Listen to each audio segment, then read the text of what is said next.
Why would the State Department say, well, you can't be in NATO? Because that would destroy the purpose of NATO. Because the purpose of NATO is to exist. This is why they say it's a self-licking ice cream cone. That's what people refer to NATO as? That's what the Defense Department is. Oh. Right? Yeah. A self-licking ice cream cone. Something that exists to perpetuate its existence.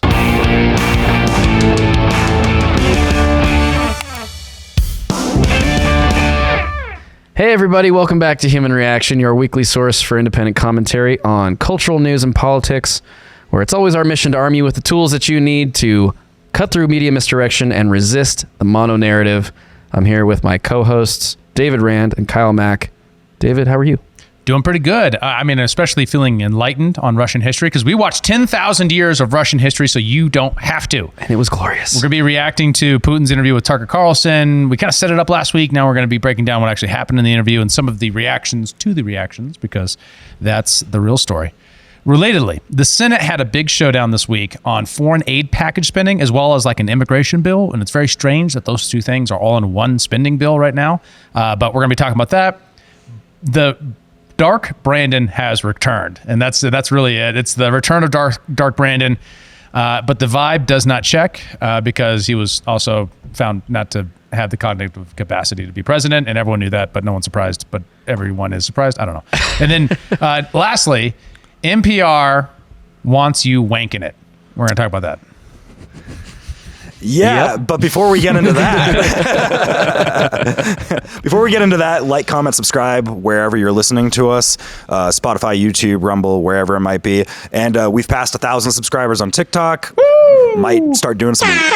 We're allowed to do live streaming now, so we might do some of that. We experiment with that. Thank you, Liam, for jumping into our live stream and inviting people and being our first gift giver. We made like a half a cent. Did we really? Yeah. Well, oh, that's amazing. He gave us a rose. And we're Liam's rich. brother and his friend. Yeah. And we also got YouTube memberships they're going to be available when this launches, so and right. super chats and things like that. So a lot more monetization options are opening up to us as we're kind of cranking out more content for this podcast. Cranking it right out. And also Joe's just wanking over all this news right now. Pretty excited, guys, gotta say. NPR is pumped. NPR is pumped for us. I'm glad the state-affiliated news network is all about it. And then our Substack is live, and we're posting, so exclusive content coming soon there as well. And thank you for everybody that's signed up. We've got a few signups on there. Yep. So anywhere you want to go to give us money, you can. Thank you. Because we've been doing this at an expense for a year. To be clear, we still are. I mean, if everyone on the Discord signs up on our Substack, we could be net positive pretty soon after that. True. Not by a lot, but we'd be making our rent. And we've got a couple of really cool sponsors coming on that I'm really excited to talk more about once those things are locked in. Lots of cool stuff on the horizon. We're doing a thing. We're staying consistent. It's paying off. And we appreciate each and every one of you for watching and listening and sharing and all the stuff to make it happen. Without further ado, let's talk about 10,000 years of Russian history in 60 seconds. Yeah, so we all watched the interview, right? Absolutely. What did you guys think about it? And to be clear, we're talking about Tucker's interview with Vladimir Putin, which aired just after we released our last episode. Yeah, literally like 2 hours after we were we recorded it. Yeah. What were your initial thoughts, Kyle? What did you think? Well, my initial thoughts are I love the meme landscape that came out with it. The memes were very juicy right now. I have pulled up here, Mr. Putin, why did you invade Ukraine? And he's like, well, 4 billion years ago, the Earth was in its cooling phase, which this is an exaggeration of what happened, but Tucker did open up with the Ukraine question, and Putin decided to go into like 50 minutes of history since the 9th century on the founding of Russia. Yes. Which I thought was really interesting because, to your credit, Dave, it really blew wide open the time slice bias that we have in the Western media landscape. The piece that we're allowed to see, or the narrative that we're fed, is this started in February of 22 when Putin invaded. Not even this started in 2014 or this started in 1991 or any of these other important landmark moments in this whole history. So you were calling it correctly the whole time since February of last year. And if you go like, well, it goes back to the 22. 16th century, you're like, wait a minute, maybe this is more complicated than I thought. Maybe the borders that were drawn up, after World War I or in 1990 or at any given time aren't the right borders.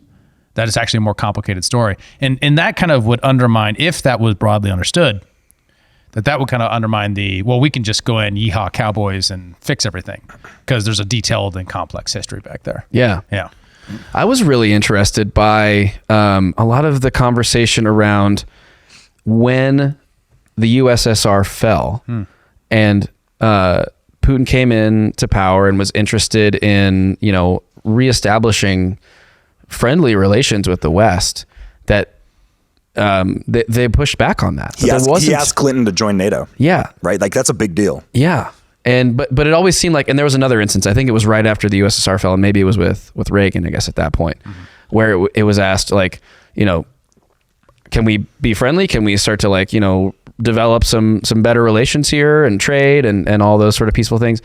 And the answer was yes. Let me go talk to my people. And then he went and talked to his people and came back and was like, actually, we can't do that. So that was a really interesting point to me. What the figurehead, the president, wants is not necessarily what gets done once he goes and talks to his quote unquote people. Who are those people? Which is a theme that we strike on the show all the time. Like, how much control does the president actually have versus the apparatus around him? Like, I was talking about that with a lot of this information that Putin put forward in the interview are things that you would muster if you watch that Oliver Stone documentary that I mentioned last week, which was like a 4-hour series on Putin's thinking around everything back in like the 2015 to 2017 era. It was a series of interviews there where he goes into the Biden stuff, or sorry, the Clinton stuff with NATO, but also just kind of going into the dynamics that exist there of like, we wanted to, like, this would be a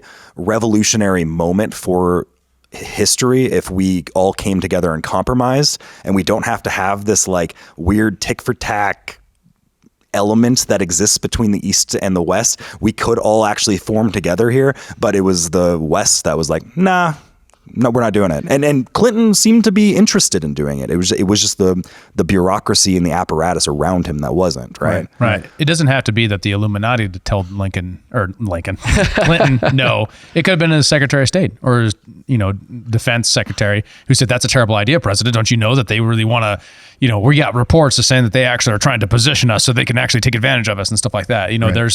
There's just, and additionally to that, we shouldn't look at that with a tremendous amount of naivete and just say, well, Putin's obviously telling us the truth. Obviously, they really did want to be friends. Right. That said, it was us that pulled out of the START treaty. Yeah. It was us, right? In order to contain Iran. Why are we at war with Iran? Who knows? Nobody knows. Right. Why? But because they are bad. We do know. There are discrete reasons for our relationships with Iran. But my point is that the average person, there's no clear reason why we would care about what Iran does on the other side of the planet. Right? Yeah. Except for that we're the global hegemon and that's the ambition of the State Department. Why would the State Department say, well, you can't be in NATO?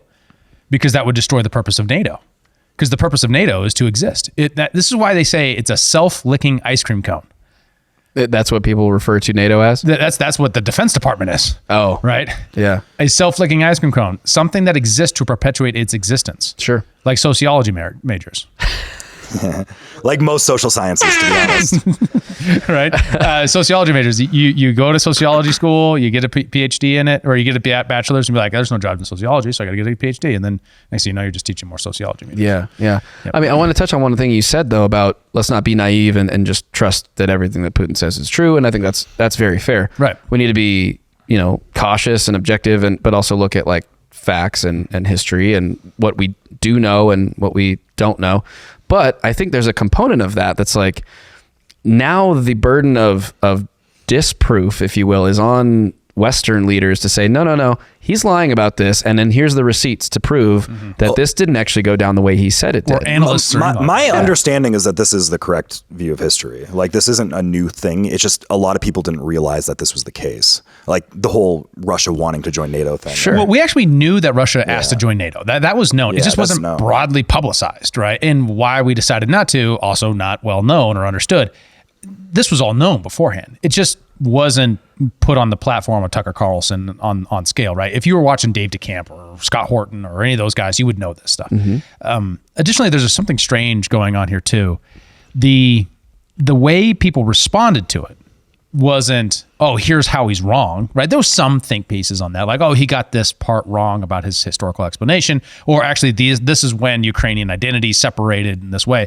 But it's all stuff that happened in the last 100 years. Like, no one's debating in 1600 that the Rus or the large group of pagan turning Christian groups that became Russia and Ukraine weren't all one Slavic people at one point, right? With, different fiefdoms and kingdoms and stuff like that arose and fell and got conquered or whatever.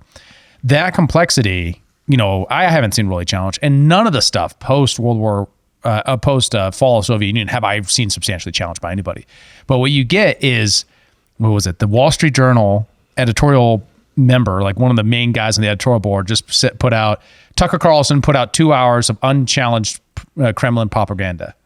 Well, challenge it then. It was 3 paragraphs of him complaining about the interview and then not actually challenging any of it. Yeah. I mean, because it was Tucker Carlson's job, he says, to challenge it and basically say, no, this is why you're wrong about the 16th century. I mean, or about Clinton and whatever. Like, what was he supposed to say? Yeah. Oh, no, that conversation you have with Clinton didn't happen that way. I'm like, who are reporters going to do that? Yeah. Yeah, like my opinion is that Tucker did a very good job. I think that there's way more to be gained from allowing Putin to talk in long form rather than just doing try to beat him up on point after point after point. Because that's what a normal, any of these mainstream journalists would have done, is like they would come forward with their talking points, which are very American propagandized, right? And it's very much not understanding where he's coming from on his side, very zero empathy for actually the Russian side of this argument, and would just be like, why did you poison that person that you may or may not have poisoned, right? Yeah. It would have just been stuff like that, which would not be useful or fruitful for any dialogue, for actual diplomacy. But he did ask really good questions, like when he asked, who blew up the Nord Stream pipeline? That's one of the most relevant questions. And of course, Putin's answer was hilarious. Who blew up Nord Stream? You for sure. I was busy that day. Nate, I did not blow up Nord Stream. Thank you, though. У вас лично, может быть, есть алиби. У вас лично. You personally may have an alibi, but the CIA has no such alibi. Do you have evidence that NATO or the CIA did it? I won't get into details, but people always say in such cases, look for someone who is interested. But I'm confused. I mean, that's the biggest act of industrial terrorism ever, and it's the largest emission of CO2 in history. Okay, so if you had evidence, and presumably given your security services, your intel services, you would, that NATO, the US, CIA, the West, did this, why wouldn't you present it and win a propaganda victory? In the war of propaganda, it is very difficult to defeat the United States, because the United States controls all the world's media and many European media. The ultimate beneficiary of the biggest European media are American financial institutions. Don't you know that? So it is possible to get involved in this work, but it is cost prohibitive, so to speak. We can simply shine the spotlight on our sources of information, and we will not achieve results. I love that.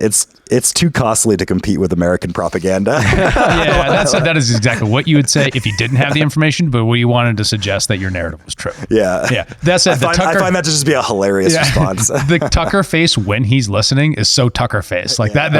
I can't replicate it, but yeah, just so. It reminds me of a Babylon Bee headline. It was like, husband puts on Tucker face mask when listening to his wife talk. Super good. I found it interesting, actually, sort of related to this. Putin made a comment that talking about the CIA, where he said, like, which you, Tucker, wanted to join at one point. Which is public.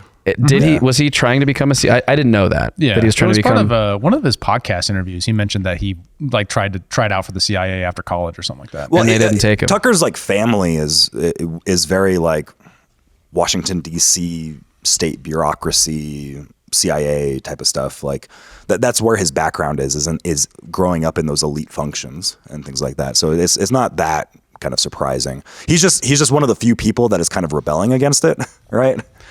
Allegedly. Allegedly, unless he's a psyop. How can we be sure he's not a psyop? That's the nature of psyops is you can't be sure. That's part of their point, is to make you not sure about everything. Yeah, like this is public information. So if you can't be sure about anything, how can you be sure of anything? Well, you have to engage in good faith with what you do and don't know. Like, that's very clear. And so then you don't have to hold everything in a binary choice of absolutely true and absolutely false. Right?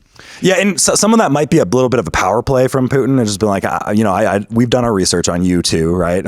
Sure. Doing that type of stuff. But also it could be a sense of familiarity because Putin was ex-KGB. He resigned because he didn't like what was going on with the KGB, allegedly. That's the reason why he resigned from the KGB. You know, people in America like to do the whole once a KGB, always a KGB kind of a thing, or once a CIA, always a CIA. But true. But Putin did resign before he entered politics because he didn't like the kind of apparatus that the KGB had become in the post-Soviet era, right? I think the once KGB, always KGB thing was a Hillary Clinton, or was it Secretary of Defense, Secretary of State for Bush. Forgetting her name right now. Condoleezza Rice. Condoleezza Rice. I think that was one of her quotes. Yeah. But that's always the framing, right? Like, he's actually KGB. You can't trust him because of that. And don't get me wrong, you shouldn't trust any government ever. Yeah. That's the nature of government. But you should try to find the truth with the best arguments. What are the best arguments? And when you look at the facts of the arguments of our relationship with Russia that led up to the war in Ukraine, I don't see how you play a story of this is an unexpected, out of nowhere act of empire conquering aggression from Russia. It's just absolutely silly. Another interesting area that I really liked was Putin talking about the weaponization of the dollar when it comes to foreign policy, and talking about how it's one of the U.S. and the West. It's one of the biggest mistakes that we've made. So let's play that clip. The US dollar, which has kind of united the world in a lot of ways, maybe not to your advantage, but certainly to ours. Is that going away as the reserve currency, the universally accepted currency? How have sanctions, do you think, changed the dollar's place in the world? You know, to use the dollar as a tool of foreign policy struggle is one of the biggest strategic mistakes made by the US political leadership. The dollar is the cornerstone of the United States power, but they won't stop printing. What does the debt of $33 trillion tell us about? As soon as the political leadership decided to use the US dollar as a tool of political struggle, a blow was dealt to this American power. I would not like to use any strong language, but it is a stupid thing to do and a grave mistake. Look at what is going on in the world. Even the United States allies are now downsizing their dollar reserves. Seeing this, everyone starts looking for ways to protect themselves. But the fact that the United States applies restrictive measures to certain countries, such as placing restrictions on transactions, freezing assets, etc., causes grave concern and sends a signal to the whole world. Do you even realize what is going on or not? Does anyone in the United States realize this? What are you doing? You are cutting yourself off. All experts say this. Ask any intelligent and thinking person in the United States what the dollar means for the US. You're killing it with your own hands. And this is absolutely accurate in a sense. It's a read that a lot of people would agree with, and we've discussed on our show quite a bit. Zero Hedge actually had a debate about this very thing with the premise of by 2030, the US will no longer be the majority world reserve currency. And that seems to be a solid case. In 2008, about 70% of all world currency reserves were in US dollars. Today, it's about 58%. If you keep tracking that out, by 2030, we're probably going to be under 50%. Wow. Now, it doesn't mean we lose. It doesn't mean it goes 50%, 50, 49, 0, right? Mm-hmm. It probably trickles down and then stabilizes in another place depending upon a lot of variables. And there's two other very good experts on the other side of it at the Zero Hedge debate, but who are making decent arguments. This was Rickards and the other guy versus Brent Johnson and the other guy. Robert P. Murphy was one of the other guys. He's the only guy. And Murphy's awesome. Yeah, I love Murphy. Robert P. Murphy was the best. So it's a great case, and it's very interesting, right? Because from a strategic point, it's hard. I mean, getting world reserve currency gives you so much ability and economic prosperity you couldn't otherwise do, and ability to float, credit. But despite that, we just have no fiscal discipline, right? We've so taken that for granted. We've bankrupted ourselves. We're spending almost as much on payment on the interest of the debt right now as we are on defense. I think it's more now. Yeah, I've seen both measures. I think it It's depends very on close what you count regardless. as a Very close. liability, Yeah. right? If you count Social Security payments on top of that's definitely more, right? Because Social Security payments is a huge liability, right? Yeah. It's a claim on future liabilities. And the growth of that alone, once you conclude that liability, it's hundreds of trillions of dollars. But if you just go on the national debt, it's also a huge problem. And the higher the interest rate, the greater the payments. With the pressure of increasing inflation and all the pressures of inflation that we've seen, we've had to increase interest rates. We might have to increase them again. Granted, we keep spending like this, right? So it's a very concerning question that Americans probably don't talk about enough. And the fact that Putin's aware of it, obviously demonstrates that this isn't something that only we should be thinking about, or only like global actors. Well, I mean, very clearly he's thinking about it being a member of BRICS and positioning that trade bloc as the primary competitor to the dollar at this point, Which is interesting because like BRICS is full of our allies too, like India and Brazil. Right. But those very same people, if you're India and Brazil and you're like, I want to be able to sometimes say no to American foreign policy, right, while wanting to transact with Americans, and you're an American, and your government is saying, I don't care what your foreign policy is, we're going to use the dollars that you transact in to get our way around the world. That's going to make you poorer. Yeah. It's going to make us poorer. Yes. That was actually, and I can't remember if it was in this Tucker interview or if it was in another interview that I saw with Putin, is I remember Putin saying that the primary reason why the U.S. didn't want Russia to join NATO was because they weren't going to, Russia can actually be a no vote against the U.S.'s power because they have enough like industrial power and enough power in their own right, unlike all of these European countries, which kind of have to cuck out to the United States. They have to act as vassals to the empire, where Russia doesn't necessarily have to be in that position. They just wanted to be diplomatic. Yeah. Right? Additionally, could you imagine if they had joined NATO and then they have all these pipelines going into Germany and then there was a disagreement with NATO and he's like, nah, we're not going to do that. How that would split NATO apart, right? And you would have Finland and Norway and Germany all going with Russia, and then England and France and Spain going with us, Which that's the geopolitical reasons right there for the people around Clinton being like, nah, because they want to maintain the hegemony of the empire, right? Sure. And for the last century, the United States has been the empire. Right. And it's important to differentiate that, right? There is no vision for peace. And people say, well, it's a dangerous and nasty world, and therefore we need to be the global hegemon, while their aim is not peace. Yeah. Right? Their aim is to make sure the world stays nasty. It's like a self-fulfilling prophecy problem. It may not be their aim to ensure that the world stays that way, but the actions that we are taking have shown evidence of leaving the world just as bad or worse than it was before we started given war, right? I mean, you can point to all sorts of things that the neocons argue for why our hegemony has been so great. And there are good things that have happened when it comes to globalization, international trade, things like that.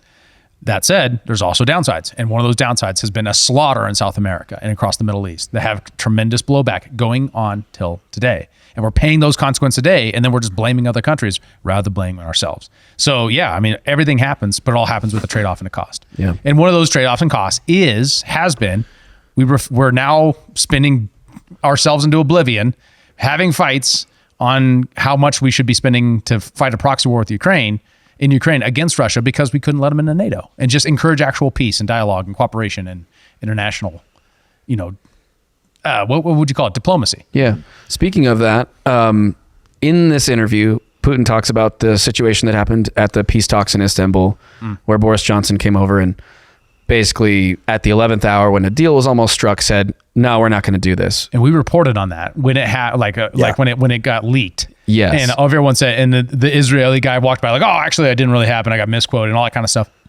This, I mean, if that's another data point that it might be true, right? Does that mean it was true? Because it's Putin, he could be lying. He could have seen the same news report we saw and then repeating it. Sure. The guy who originally pointed that out, the Israeli official who pointed that out, had walked it back afterwards. But I assume he walked it back because of international pressure, because they don't want to be seen spiking peace talks, right? When they think they're going to win the war, right? This was before the summer offensive, when they thought they were going to be able to win the war. Which that's a very important thing right there too, is Russia's doing pretty good, like economically speaking. I remember when the war, because that was always the premise, right? Is like Russia's not going to be able to keep this thing up because they're just not going to be able to withstand the pressure, blah, blah, blah. We're going to outfund it and all this stuff, right? The ruble crashed for like a week, a ton when the initial war came up. Ruble's higher than it's ever been right now. Well, right. Isn't their economy bigger than it was before the sanctions went into place? I think it just opened up. They opened up more industrial capacity because they realized that they can't rely on like the SWIFT monetary system and like all these things, right? Because like Putin said, they got cut off from a lot of international trade when all this stuff happened because SWIFT, they got banned from SWIFT. Like you have Russian companies that just cannot interact with the Western part of the world anymore because of the US just putting that pressure on them. And they're just like, okay, it just throws them more into the BRICS category now. And they're just working more with China and. Exactly. And the other interesting part of that too is like you have Germany, which he mentions in this interview, like they have a pipeline that's still operational that could send natural gas to Germany. But meanwhile, Germany is just like struggling under the weight of paying the energy costs that they're paying, making them very, very uncompetitive on a global stage. And yet, you know, they're under pressure from the US ostensibly to not reopen that because they don't want to benefit Russia, but they're doing so to their very own detriment, like their national detriment, but to the benefit of this, you know, higher, you know, global order, if you will, which I think is very interesting. But I believe last winter they had like a drastic increase in deaths by cold in Germany. Yeah. No, I haven't seen. I heard that predicted, remember, but I haven't seen that actually bear out anywhere. I thought I saw that. I believe last winter. Maybe, I'm not sure. Interesting. I was very interested to hear Putin say, speaking of China as well, that China's stance is not aggressive, not inherently aggressive. They're more, you know, defensive in nature and looking for compromise. That's so contrary to the narrative that we hear in the West regarding Xi Jinping and everything that's going on around Taiwan. Which goes into our recent interview with Joseph Solis-Molin, right? Where they have their own problems that they have to worry about. Like they're already a massive geographical force. They have all these resources already, and Russia's the same way. But like you have with Russia, they're like, oh, next is going to be Poland. But it's like, there's nothing strategic of importance in Poland for Russia to worry about. They have everything they need. Right. The important thing right now for Russia is Crimea. Like that is their access to the Black Sea. They need that right now. Right. And we're trying to push them out of that. So like that's all their real concern is right now. And China's the same way. Like they have plenty of stuff that they're not necessarily worried about expanding across the globe. Right. Right. It's very strange. Like the Discord leaks, for example, suggested that Russia didn't actually have the military capability to invade Poland and the rest of Eastern Europe. Right. So while the State Department's putting out this stuff saying he's the new Hitler, he's going to conquer all of Europe, the internal documents suggest that that's not true. So it's always been just like an absurd lie. It's all propaganda, right? Yeah. Yeah. Another area here, another clip from the interview itself, and this kind of goes for fighting back against the people that are like, Tucker didn't challenge Putin at all. Tucker did ask Putin to release a jailed Wall Street Journal journalist, Evan Gershkovich. So let's play that clip right here. I just got to ask you one last question, and that's about Evan Gershkovich, who's the Wall Street Journal reporter. He's 32, and he's been in prison for almost a year. And I just want to ask you directly if, as a sign of your decency, you would be willing to release him to us and we'll bring him back to the United States. We have done so many gestures of goodwill out of decency that I think we have run out of them. We have never seen anyone reciprocate to us in a similar manner. However, in theory, we can say that we do not rule out that we can do that if our partners take reciprocal steps. What makes this different is the guy's obviously not a spy, he's a kid. And maybe he was breaking your law in some way, but he's not a super spy, and everybody knows that, and he's being held hostage in exchange, which is true. With respect, it's true, and everyone knows it's true. So maybe he's in a different category. Maybe it's not fair to ask for, somebody else in exchange for letting him out. Maybe it degrades Russia to do that. He was receiving classified, confidential information, and he did it covertly. I mean, this is a 32-year-old newspaper reporter. He committed something different. He's not just a journalist. I reiterate, he's a journalist who was secretly getting confidential information. I do not rule out that the person you refer to, Mr. Gershkovich, may return to his motherland. By the end of the day, it does not make any sense to keep him in prison in Russia. I hope you let him out. Yeah, that was really bold. I thought, for him to just ask that point blank. There were a few moments where I was like, oh, I can't believe he just asked him that.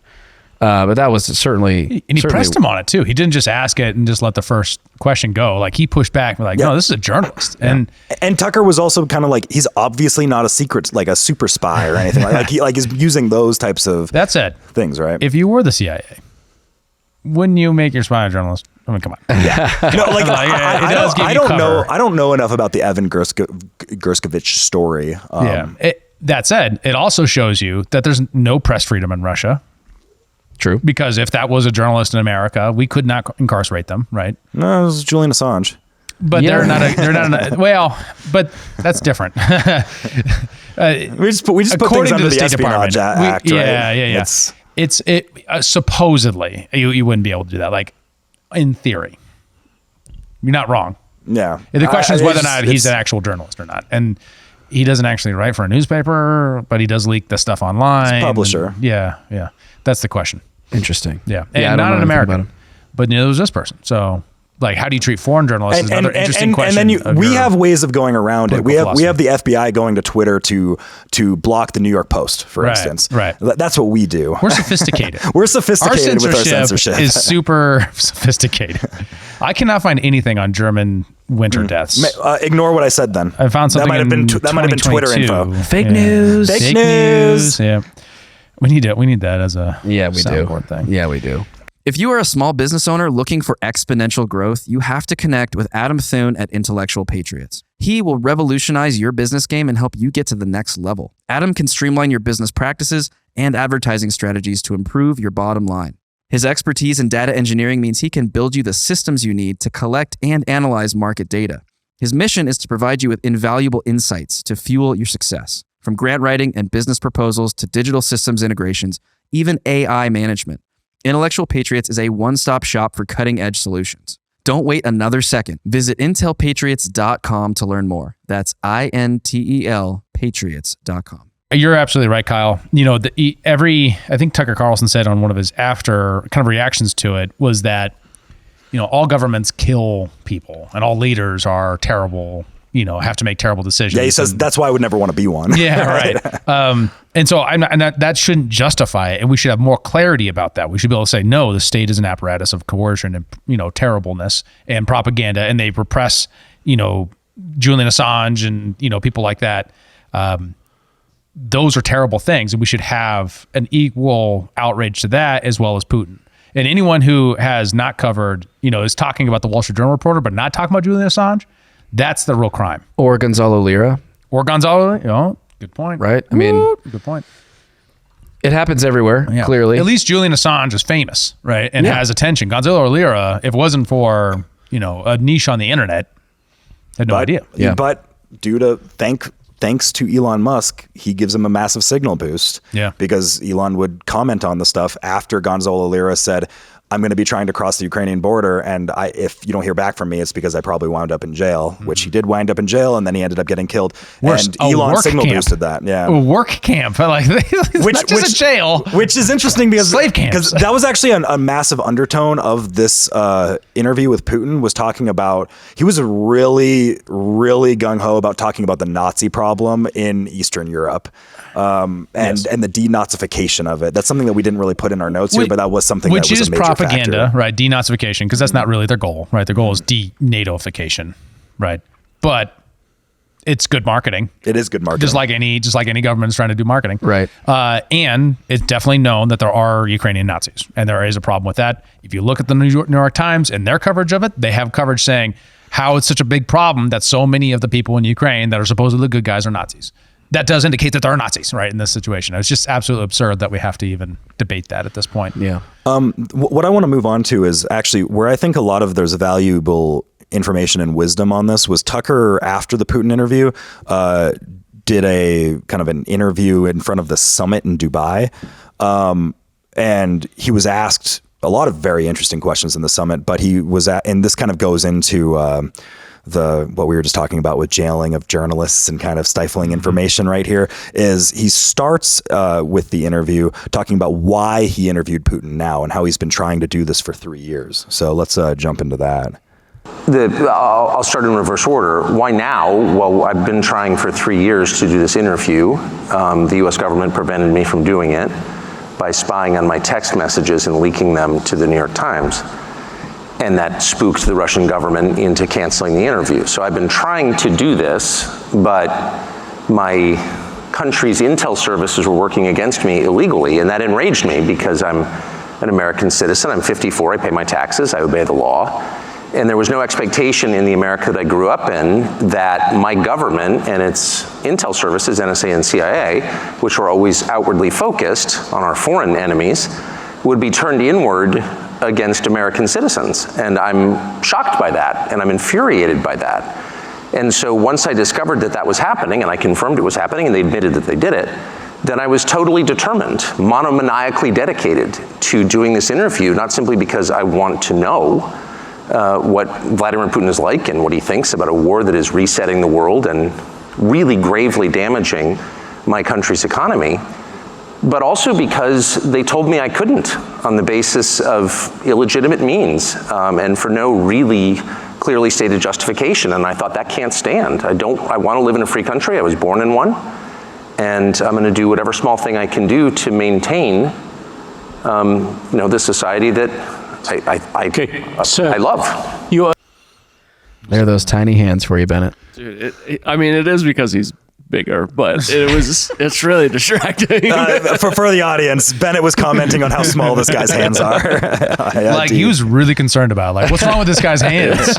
He took some hand shrinking potion. It's a medical condition. It's more the other view that it was more distracting. But anyways. Oh man. Yeah, it's also the tie. What's going on with that guy's tie and the pant line there? We don't have to go into a Deeb's tie. I love how you're assuming the fashionista crown for me right now. This is great. On men's fashion, I'm an expert. Well, Nikki Haley's not here, Joe. So. Yeah. There's right. no women on screen, Joe. There's no one for you to comment on. No, that's a great point. And I think the development of the revelation that the intelligence agencies were spying on Tucker Carlson, a member of the news media, is not surprising if you've been tracking what's happened with the NSA and the CIA and Intel boys since pretty much Snowden, right? We know this going way back, like 2012. There was stuff about cables from news outlets getting intercepted and then, being used by intelligence agencies and things like that, going overseas for a very long time. There's been multiple lawsuits. This is a huge story. Something that most of the American public is not engaged in, and that's sad. Nobody really runs on how terrible our intelligence agencies are, right? And how violating of our rights they are. There are a few people, and those are the good guys, but it isn't broadly understood Orwell, that's funny, or very well under dialogued in on a mass scale. A good example of that is this week, actually this morning, news broke from Public and Racket on Substack. This is our guys, Matt Taibbi and Michael Schellenberger, broke a story based upon anonymous reporting. So anonymous sources that say that the CIA asked the Five Eyes nations to spy on the Trump administration when they were running in 2016, that the Obama administration asked that to happen. Brand new details about how Obama's CIA targeted Trump and started the entire Russia hoax. For years, we were told that tips from an Australian diplomat tipped off the FBI after a random conversation with Papadopoulos, a no-name 20-something. But according to new reporting by Michael Schellenberger and Matt Taibbi, the whole thing was a CIA setup.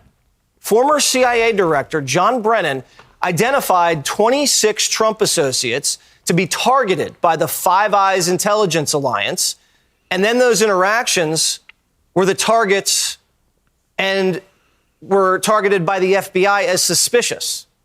And that's how the FBI launched the Russia collusion hoax. The details of this entire operation have been stored in a top secret binder in a secret room in Washington. Trump ordered the whole thing declassified, and now the rumor is that the binder might be missing. Joining me now, one of the reporters who broke the story, Michael Schellenberger. I don't want to stop Michael there, but you should definitely check out we'll put it in the show notes because it's a great interview with Michael. And I'm not trying to steal this stuff from him, but I do think it's really important to highlight that. And we do follow them on Substack, and you should follow us on Substack because we restack their stuff all the time, but you got to be subscribers. Michael Schellenberger has been, and Matt Taibbi both have been quintessential in the last couple of years. Just in the fantastic. stories that they've been breaking. Like these are the Twitter files, guys. These are the same people, right? Yeah. Like they're excellent. They're doing such good work. What's funny is because he's not even a journalist; he's a climate scientist. But anyways, so a big thing here. So I want to kind of break down the plan here. So the Obama administration, perhaps himself or someone within the administration, goes to the Five Eyes. Now we've covered the Five Eyes before. Yeah, and what the Five Eyes is it's an agreement between America, Canada, UK, Australia, New Zealand. Is that what it is? Those five, where we can't spy on our own people, but we'll allow you to spy on our own people. That's basically it. That's what this story turned out to be, and that's not what it's supposed to be. But that's a good way to think about it. That's what came out with the Edward Snowden revelations way back in the day. Right. Is that they were doing that. This is what this Before is. then, it was just like we're going to work together to stop Al Qaeda or whatever. We're going to share intel. And you say we're going to share intel. It's going to be about the Russians, right? During the Cold War, we're going to share intel. It's going to be about Saddam Hussein and how terrible it is with the Kurds. And then it's like, oh, everyone understands and supports that. And then it's actually we're going to show our intelligence as we spy on each other's citizens to give to their intelligence agencies in that country because they're not allowed to. So it's illegal. After the Church Commission made it absolutely clear, it was implied clear before, but they made it absolutely code clear that CIA can't spy on American citizens. These Americans have this pesky Fourth Amendment that doesn't allow us to do it. So what do? You go to Australia and you say, Australia, please spy on American citizens, and then they do so. And then they report to the CIA what they find. So first step, here's the plan. And I'll break it down because I think Jesse Waters did a good job summarizing it, but here's just another way to say it. First, ID Trump people. Second, have agents reach out. That's what they mean by bump. Like these agents from other countries reach out to that person and have communique.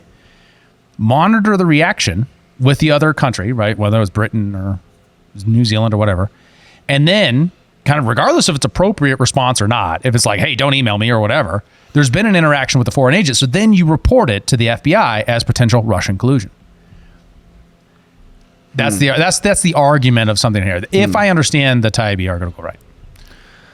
Yeah, I mean, very interesting stuff. It's one of those things where we all knew it.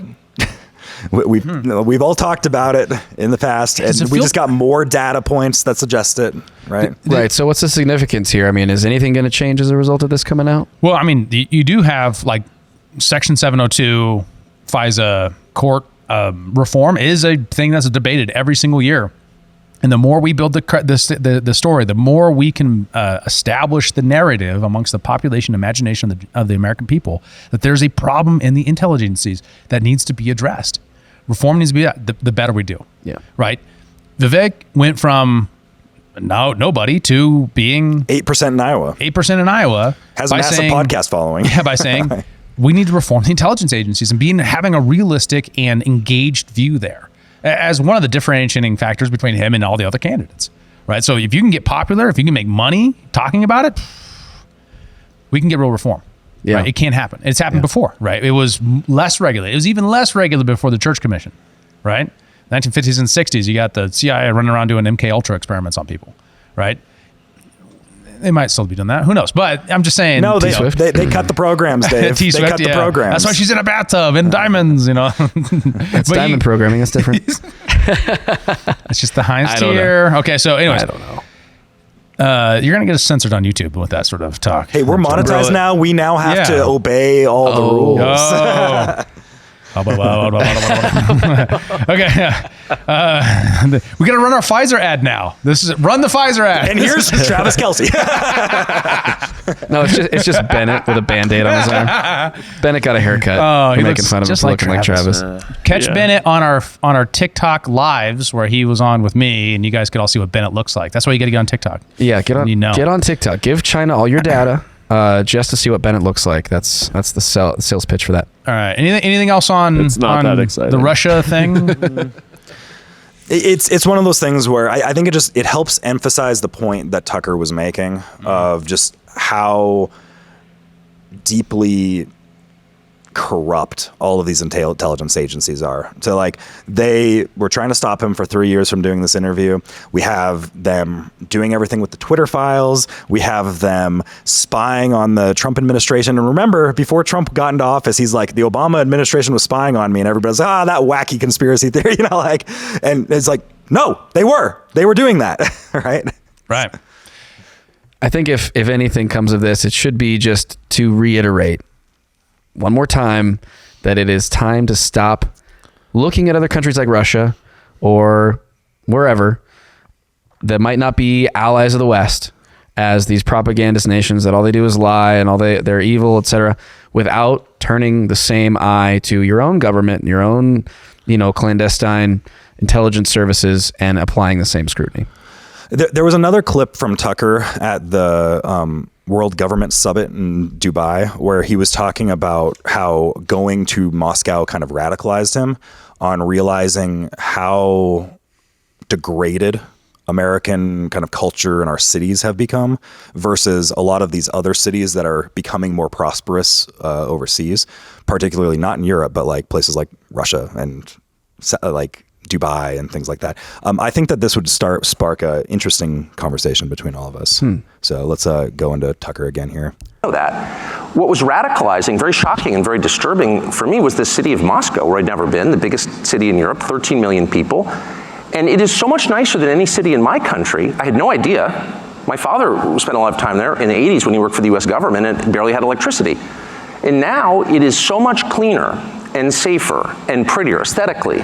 It's architecture, it's food, it's service, than any city in the United States that you have to, and this is non-ideological. How did that happen? How did that happen? And at a certain point, I don't think the average person cares as much about abstractions as about the concrete reality of his life.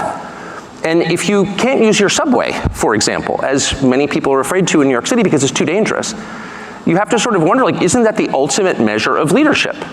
And that's true, by the way, it's radicalizing for an American to go to Moscow, I didn't know that, I've learned it this week, to Singapore, to Tokyo, to Dubai and Abu Dhabi. Because these cities, no matter how we're told they're run and on what principles they're run, are wonderful places to live. That don't have rampant inflation, where you're not gonna get raped. Sir, excuse me. What is that? Excuse me, are you anti-American model? No, I am the most pro-American. So I'm 54. I was born in 1969. I grew up in a country that had cities like Moscow and Abu Dhabi and Dubai and Singapore and Tokyo, and we no longer have them. And what I have discovered is that's a voluntary choice. As inflation is, as you heard in that fascinating last panel, inflation is the product of choices made mostly by the central bank, not exclusively, but by policymakers. Crime, same. You don't have to have crime, actually. If you don't my children don't smoke marijuana at the breakfast table. Why? Because I won't allow them. It's very simple, it's a short conversation. No. And you can run your country the same way. We're not gonna put up with that, so don't do it, and people understand that. Filth, graffiti, Paris, one of my favorite cities, New York, one of my favorite cities, are filthy. And part of the reason they're filthy is because people spray paint obscenities on buildings and no one cleans it up. So that encourages more people to do the same. And our policymakers, for some reason, don't notice this. London, another one of my favorite cities. You see English girls begging for drugs on the sidewalk. And I thought to myself, if I'm Boris Johnson, who briefly and very badly ran that country, I would ask myself, like, wait a second, my countrymen are begging for drugs on the street. Maybe I should do something about that. But no, he'll show up and give some speech about Ukraine and how we need to send, more cluster bombs to the brave Ukrainians. What do you do? Yep, that's everything there. What do you guys think about that rant? In Boris Johnson's defense, the woman who did it after was much shorter. Quite true. Yeah, that is, I forgot about that. She had like a solid 48 hours or something, right? Crazy, yeah. It was less than a week, is what I recall. I think it's a valid critique. I've never been to Moscow, so I don't know. Have you seen pictures of like their metro stations? No, but I'm sure that those could be, those can be photoshopped, and you can, there are ways to lie through imagery and video, right? So I haven't seen it with my own eyes, so I don't know. But we have spoken about this relatively at length, and fairly recent episodes about how it was that GTA episode when we got into it. Well, Western cities are degrading, and are people going to eventually get to a point where they're like, well, I'm tired of living this way. It's interesting. I mean, I'd have to do a little bit more systematic study I never really thought about it. But if you compare homicide per city, right? If you compare London, in 2021, the number of homicides in London was 127. If you compare that to New York, 386 versus all of Russia is 7,200. I haven't compared Moscow. Let me compare Moscow. Well, you may want to do like per capita as well. Yeah, that's a good point. Because Russia only has 150 Moscow million has people. 12 million in Right. total, I believe. But this is something that, like, I have a... Per capita, it's the homicide rate per capita is 4.9. In Russia? Yeah, in Russia, yep. Gotcha. Versus the U.S.? That's per 100,000. What's the U.S. homicide rate per capita? I'm going as fast as I can. Go quicker! So, Look it up, Jamie. And that's one of the things I went by city, was because when you do US, the size and like the diversity there, right? Like obviously the homicide rate in Denver is not like what it is in Chicago, right? So it's not. No, but we do have concentration in urban areas, and I mean I think that's what per Chicago capita is a should- war zone, so... It is. It is. United States 6.3 in 2022. So 6.3 to 4.9. So not lower. substantially. So this is... population adjusted though. Interesting. I mean, like, and like that's just saying that it isn't just anecdotal what he's talking about there. What Tucker's talking about there is that the crime problem, that the homelessness problem, that the graffiti and public unintended or secondary effects of the policies that we have resulted in real problems in American cities that aren't being addressed, and we don't see real movement on it. And that's a reasonable criticism, I think. Yeah. Well, and so I think I have an interesting perspective on this because of my time in crypto. I end up talking basically on the daily with people all around the globe. Like I'm in chats with people and I hear people from Singapore, from Dubai, Malaysia, Tokyo. Like I talk with people, and the way that I feel when I talk to these people is when they're talking about where they live, it is like these places are the up and coming places right now. They'll talk about how they visit America and they are shocked by how bad it is. Like, and us as Americans, like I was just in Western Europe last year and I was kind of shocked by actually like how dirty France was. Like it was actually worse than what I'm used to in America. But like the people coming in from like Singapore or like Tokyo or Moscow, like I've met Russians before the war. I don't really talk to them anymore, unfortunately. Twitter kind of bans all of them before the Elon time. But when you hear them talk about like going to America, they're kind of like almost disgusted by the way our cities are. Like, and there's like a certain energy that these people also have of like they're like hyper innovators, they're hyper like go-getters, and that like culture feels like it's dying in the country right now. And it's just like it's this like gut instinctual feeling where it's like something about that it is ringing true to me, where there's something that is dying in American culture where these other places it is rising. Right? Interesting. I mean, I know that like from our conversation many episodes ago where Matt Walsh was saying like we should be more like Singapore and we should imprison drug dealers and stuff. There are certain authoritarian streaks and different, perhaps what might be more cultural norms, but that have been translated through into, legislated policy that make life more restricted in areas like that, or like, the Middle East, for example, which culturally and legally is fairly restrictive in certain ways, as far as I know, and Russia as well. Is there a correlation there that we're just like, whatever goes, you can sleep on the street, you can do drugs wherever you want? Like, is there a case to be made for more authoritarianism in the United States to get that outcome? I think something that Tucker said in that right there is eventually there comes a point where you have to forget about the abstractions and just think about the concrete reality of things. Is quality of life going up or down in certain areas, right? True. And in places like Dubai, Abu Dhabi, they're quite restrictive on various things, right? They have a much more controlled like police structure, and they're like hyper watching people's cars and things like that. But crime rates are way down, and all the wealth is fleeing there, right? I mean, it's complicated. So there are discrete reasons why the United States has seen like this slide from 2010 to 2020. Like Seattle used to be a pretty nice place, right? Denver was a pretty nice city. Like you would see these sorts of things, and there's been this huge decline in the last 14 years, something like that. Part of that is a Supreme Court decision that basically changed the rules on how to deal with homeless. homelessness. Some of that is terrible economic policy. The kicking down the can of the road in response to the 2008 financial crisis has effects. The hidden inflationary effects that kick people out of the middle class and make it impossible to be in the lower classes in America is a real problem. Deinstitutionalization and the problems that we deal with when it comes to how we handle people with mental health issues in the United States. We either incarcerate them or we put them in the street. There's nowhere else for them to go. Well, and this goes into what Tucker was saying. It's a voluntary choice of policymakers. Right. It doesn't have to be this way. Yeah, right. So it did. The Supreme Court didn't have to decide. A court. It wasn't the Supreme Court, but a court didn't have to decide that in order to if you're going to kick someone off someone's private property or public property, there has to be enough beds for them to go to. Right. And if there isn't enough beds, then it's on you to let them camp there and poop in the streets. On you being the municipality or whatever. Right. And like the other problems, like you're saying, there are problems with choice. I totally agree. If you talk to people who work in the worst parts of the country, LA and San Diego and places in Southern California that have the worst problems in this area, that have had it for the longest, right? Since like the early 2000s, where you can see people talking about the problemness of homelessness in California going all the way back then.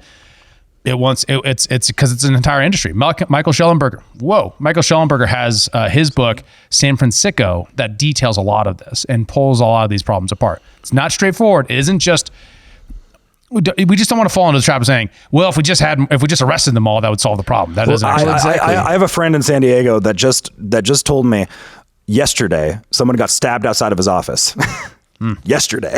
He's like, it's just like, eventually we got to figure out what's happening here, right? Because there is a rise in the problem right now, and it's not necessarily just like imprison everybody. That's probably way too surface level of a problem. One, I think a lot of the problems is just our culture is dying. Like the culture itself is dying, and that's leading people to having these massive drug problems and stuff. It's not necessarily that drugs are legal. It's that we have a degraded culture, and that's very intangible. I agree with that. I think it's inextricably also linked to economics, like David is saying. As the economy, as people's purchasing power and ability to sustain a lifestyle that gives them a feeling of dignity gets further and further out of reach, and then maybe gets wrested from them by an event like COVID or the great financial crisis, something like that. You find yourself in a situation where the rungs have been taken out, and you literally can't get back from that place that you've fallen to. And just like you guys have both said, just removing homeless people from the streets doesn't solve the problem. It just moves it somewhere else where you don't have to look at it or interact with it. It doesn't make it easier to live in a lower middle class lifestyle. But it does make your city look a lot better. There's less poop in the streets, right? And you don't have to deal with someone getting stabbed, because a lot of that crime is related to drug use and the black market and all that kind of stuff. Right? Yes, but it's sort of like charging your electric car with coal power from somewhere else. Yeah. You're exporting your pollution. Yeah. Right. And that's not solving the problem. Well, it's important to know too, Thomas Sowell, there's no solution, right? There's no like magic button to press and it solves, mental health disorders. Sure. Right. They'll always exist. Yeah. Right. So given that there's always going to be a certain segment of society that has that, your choices are, and this are all the choices we've navigated as Western society, is institutionalization, put these people in an insane asylum. Right. And why did that go away? That means coercion. Well, because it was complicated story, real complicated. But basically the argument is it was worse for them to be there, right? That it was ultimately an involuntary incarceration for a victimless crime. Right. Because they're just crazy, right? They just think, they hear voices in their head. They haven't committed a crime yet, but they can't conduct jobs. They can't hold down a job because sometimes the voice in their head comes in and says the neighbors, got aliens in their brains, whatever. I don't know what. So how does a libertarian address that issue of when is coercion okay? Well, the problem is private property, right? The solution is private property, but right? we don't live in that world. Yeah. Well, explain that. What do you mean the solution is private property? So if you maximize private property, it isn't vague about who owns a sidewalk, right? Because Google owns a sidewalk, or Facebook owns a sidewalk, or your mom and pop store owns a sidewalk, or owns the road that goes to their house, or whatever. But now collectively, taxpayers in whole kind of sort of own the sidewalk because we're the government. And this gets to this video. I can't remember. What's the guy's last name? I never can pronounce it right. Bukele. So Bukele's point is that in the public sphere, you have to balance out whose rights you care about, because it's the public sphere, right? It's public right away. So who matters? The business owner right outside the street, which is totally reasonable. The property owner who has to walk their kids to school every day, or the other person who is just in the street. Now, I think it should be who pays. That seems reasonable to me. If you pay taxes, you should be able to say that this road outside my street is like, I have a stake in this, right? Right. And I have an economic incentive. And the guy who's just pooping there does not have that incentive, or have that ownership. That's Got to bring it back to property owners are the only ones that can vote. I'm not necessarily saying that, but I'm saying a minimum that the rights balances that we're talking about should consider that, right? Because that seems tied to justice in an important way. Right. If you pay for it, you should have some kind of right to it. Well, and even more broadly than that, it's like, if something is a public resource, it should be available for fair and equal use by the entirety of the public in that area. And if someone's That's camping, also crazy people camping on the streets and things like that. No. I would disagree with that. I think if a person puts a camper on a public street and is expecting to keep it there, they are then saying this is effectively my private property. But that's not appropriate because it's actually everyone's property, and not everyone can use it. Yeah. Right. So it's a homesteading question, right? And we don't let you homestead out in the woods. If we had a pure property rights regime that would require all these homeless people to go out into the woods and survive, that would probably result in a lot of people freezing to death across the American Northwest, or dying of starvation across the American Southwest, which is inhumane. Which that's how people would see it, right? Yeah. And I could understand why you get there. Yeah. I don't know. I don't think there is no solution here. Sure. What I can tell you is that there's a tremendous cost we're going to allow the homeless to completely destroy our city for decades. People are going to flee California like crazy. And then when Xi Jinping shows up, we're going to clean it up the week before.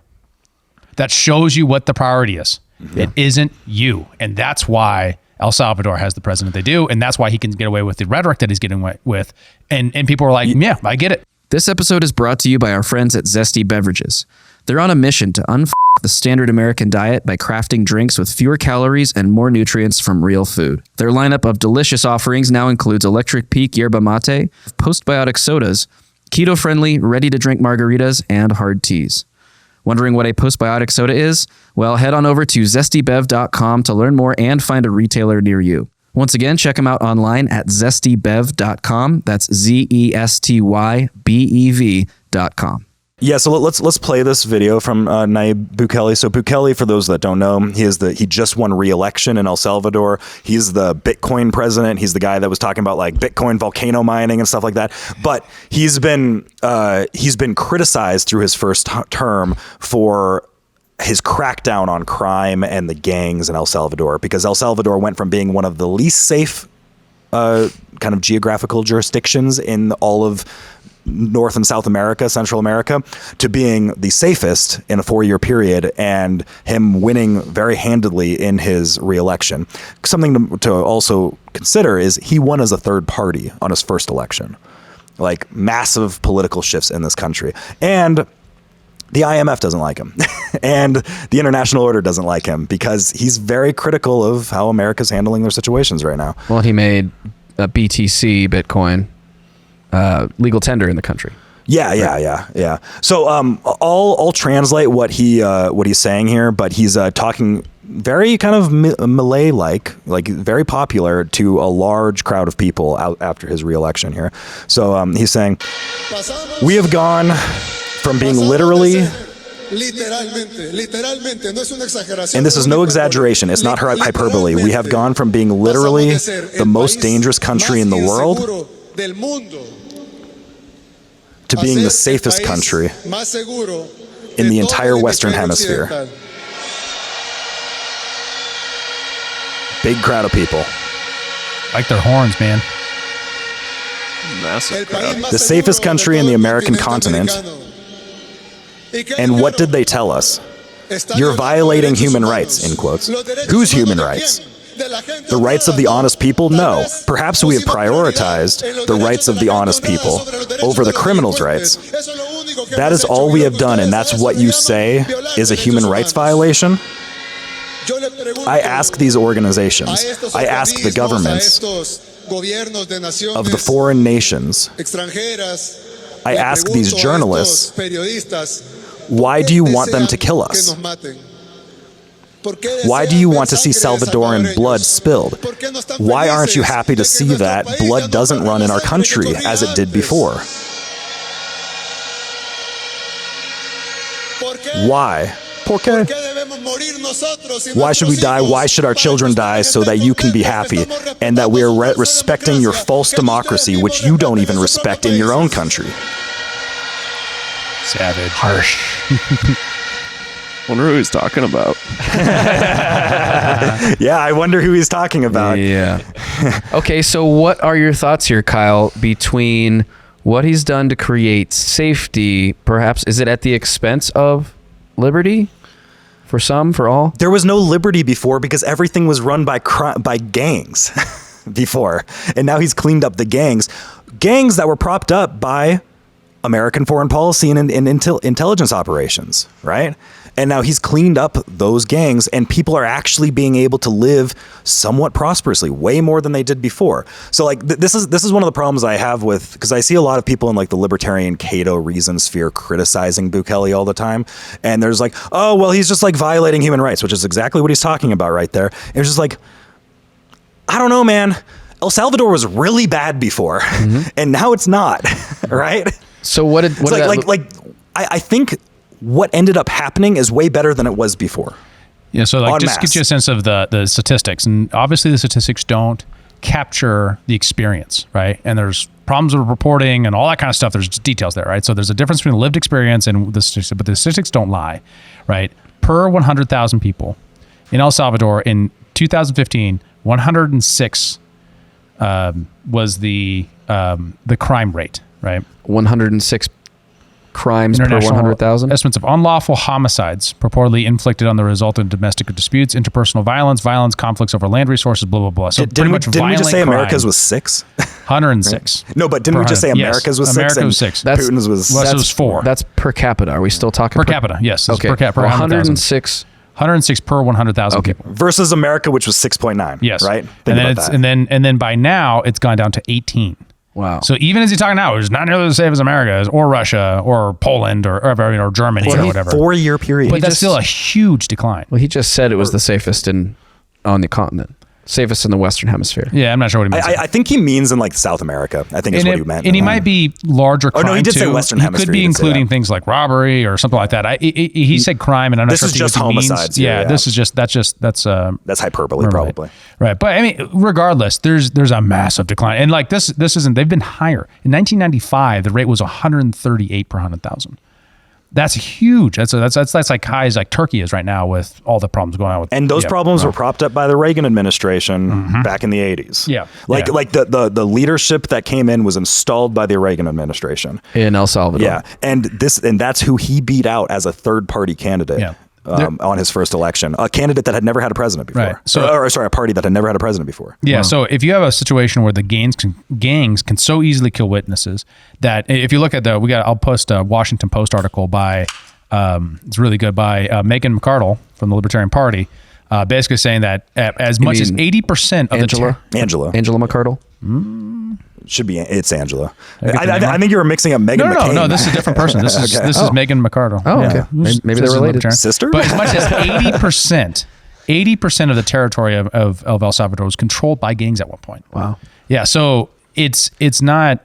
Go ahead. Functionally, what did that look like for him to just go and imprison the gang members? Like, how did he do it? Well, it's mass trials, right? Like it was moving people extremely fast through the system, probably with a lower standard that we would be comfortable with, right? As Americans. Now, like it's like a judgment thing that I can totally understand people wanting to do. You want to say, hey, I'm skeptical of government, and government can railroad people in prison. You can be a very big skeptic of mass incarceration as a solution to social problems, right? That said, in the case of El Salvador, they didn't have control over their own country. right? And in that situation, it wasn't great. And without a monopoly of force, they wanted into a situation where there was a constant war going on between the intelligence agencies of other countries, the gangs, and the government. And there's probably innocent people that got roped up in that. Like that's the harsh truth. That is the case. And that's unfortunate. And I hope those people get justice for that. But the country is in a much better place than it was now. Like, and this is the, like, we can talk about all the abstractions around this, sort of like Tucker Carlson was talking about and what he was talking about with like Moscow, Singapore, et cetera. But like, there's also the concrete reality of what they were dealing with in the moment. And the country was run by gangs before. And that the people have somewhat kind of taken control back from that.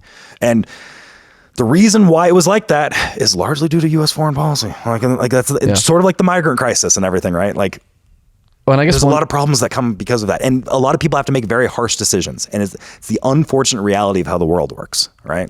Well, for sure. And I think that one way to maybe look at it is like we look at economic development as it pertains to sort of pollution in developing countries too, right? Like you go from literally burning wood or cow shit to heat your house to maybe something that's a little bit less terrible for human health and pollution, like coal or whatever. And then you go to natural gas and, you work your way up this continuum to the point where your standard of living is high enough that you can actually afford to worry about the things like pollution and the climate. In this case, if you're having wars in the streets, how quality is that life for innocent people? How many innocent people were killed in that era versus were perhaps swept up accidentally by this, criminal justice, revolution effectively.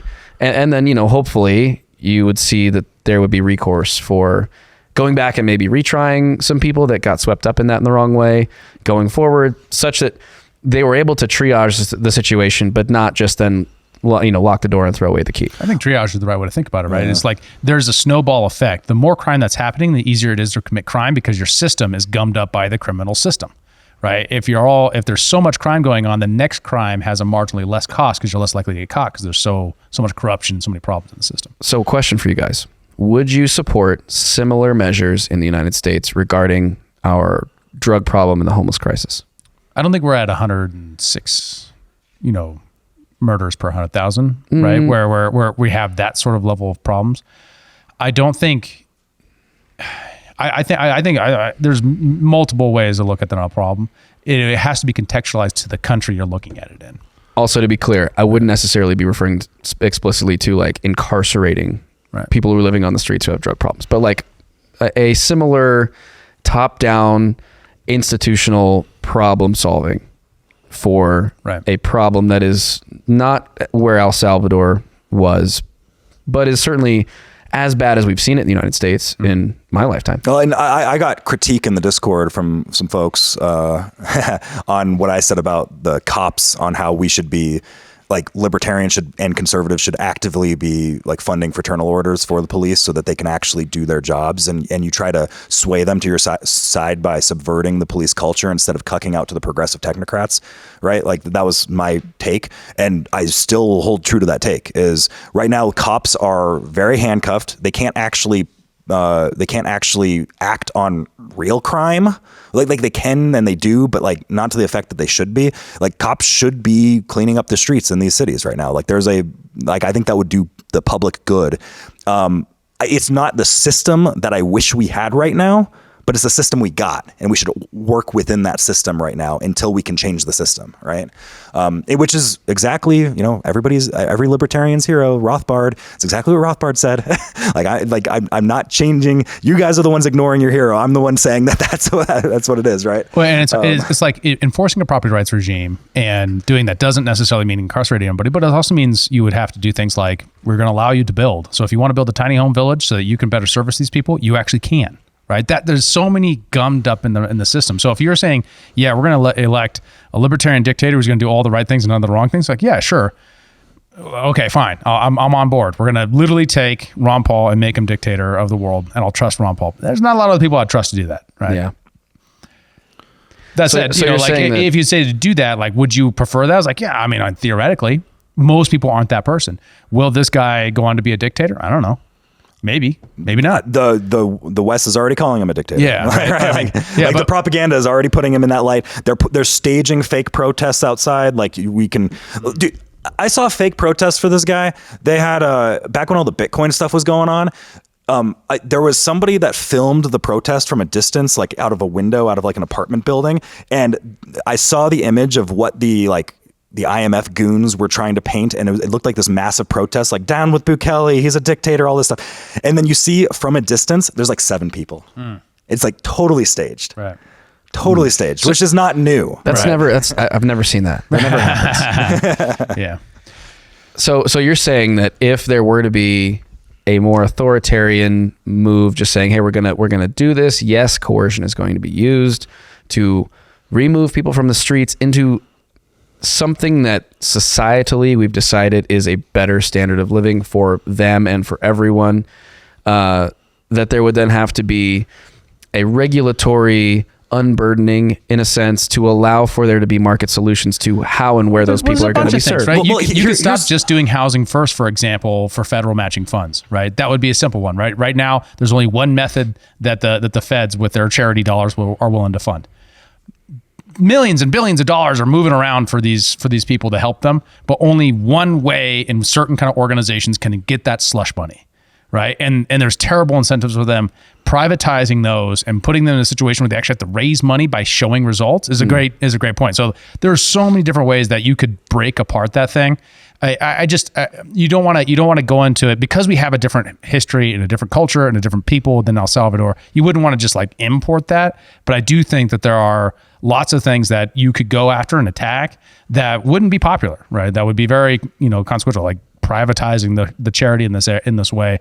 That would create better incentives for people to actually experiment to find out what best services those people in a humanitarian way. Yeah. Because humanitarianism doesn't come because we dictate it by law. It comes because our morals and values order themselves by our reputations with each other. This is the moral sentiments theory of Adam Smith, basics of economics and the liberal order. When we have those values because of our heritage and where we come from and everything like that, right? The West. It isn't that we have those imposed by government. We would lose them if we didn't have that. So if you loosen those things, I don't think all that charity disappears. In fact, I think the charity becomes far more effective because it isn't a giant racket. Yeah. So much of this stuff is a racket to keep people on the streets and addicted to drugs. Yeah. Secondarily, the drugs are much more dangerous, and all the crime is much more dangerous because of the drug war. And if we took away a lot of those negative incentives and moved in a different direction, I think that would change a lot of that calculus. There'd still be drug use. There'd still be people who got too addicted to drugs, and you shouldn't do drugs, and they're terrible for your life. But we shouldn't therefore assume that therefore we have to keep them criminalized, right, forever, and in this way that actually probably makes the situation more violent than it needs to be. Yeah. Yeah, and a lot of this would be better if our incentives were better and if we actually had like real private property, but we just do not live in that point right now. Like in a perfect libertarian society, because like I know I can just feel the libertarians just want to like dogpile on me. Paul's right over here I can feel it right don't now. be too defensive. Like force can be used to remove people from your private property. The problem right now is that we have a lot of public property. So all the incentives are messed up right now. Mm-hmm. So we can't, like, there is no libertarian solution to the public property dilemma right now because it's not private property, right? And we have to live within that reality in the moment. We can try to change it, but we also have the current moment that we have to deal with, right? I'll give you another economic assessment of that. The use of the private property should go to the user who imposes the least amount of secondary order costs on their opponents and gives the most amount of secondary order benefits. Can you give us an example? Using your sidewalks to get to work is a higher order use than using it to poop on. Because going to work incurs benefits on everybody because you provide a service for your community. This nice little sidewalk there for you. While pooping on the sidewalk incurs a deficit. A cost. A cost. A deficit. A deficit. A deficit. So like, if you want to come up with an algorithm like that and say, that's how we're going to decide it, that would be a pretty compatible algorithm to that sort of thing. It isn't perfect. It has problems, but this is where we get to when we have the situation we're in. And I will say, this is also the closed border libertarian general argument for the immigration stuff, like the Dave Smiths of the world. It is exactly kind of what I said right there, which is the private property versus public property distinction. Like that is where that argument stems from. Like, Yeah, I think it's slightly different, but we don't have to get into that right now. But this isn't a new concept, is what I'm saying. Sure. There's similarities that exist there with the crime and all of that, right? So as related to the immigration questions, we have Rand Paul and Mike Lee and a couple other senators ran a big filibuster. I care about the bankrupting of America. I care about the looting of our treasury. There can be an honest debate over national security or what is in our vital security, but there never is a debate. If you look closely at what people say, they'll simply declare it's in our national security to send money to Ukraine. There isn't really a debate. I actually think it's the opposite. I think sending money to Ukraine actually makes our national security more endangered. I think it threatens our vital national security to send more money to Ukraine. Why? Because I think it threatens the fiscal solvency of our country. I think it, along with so much of the rest of the spending, is dragging America down and threatening a day of destruction. Good on you, Rand Paul.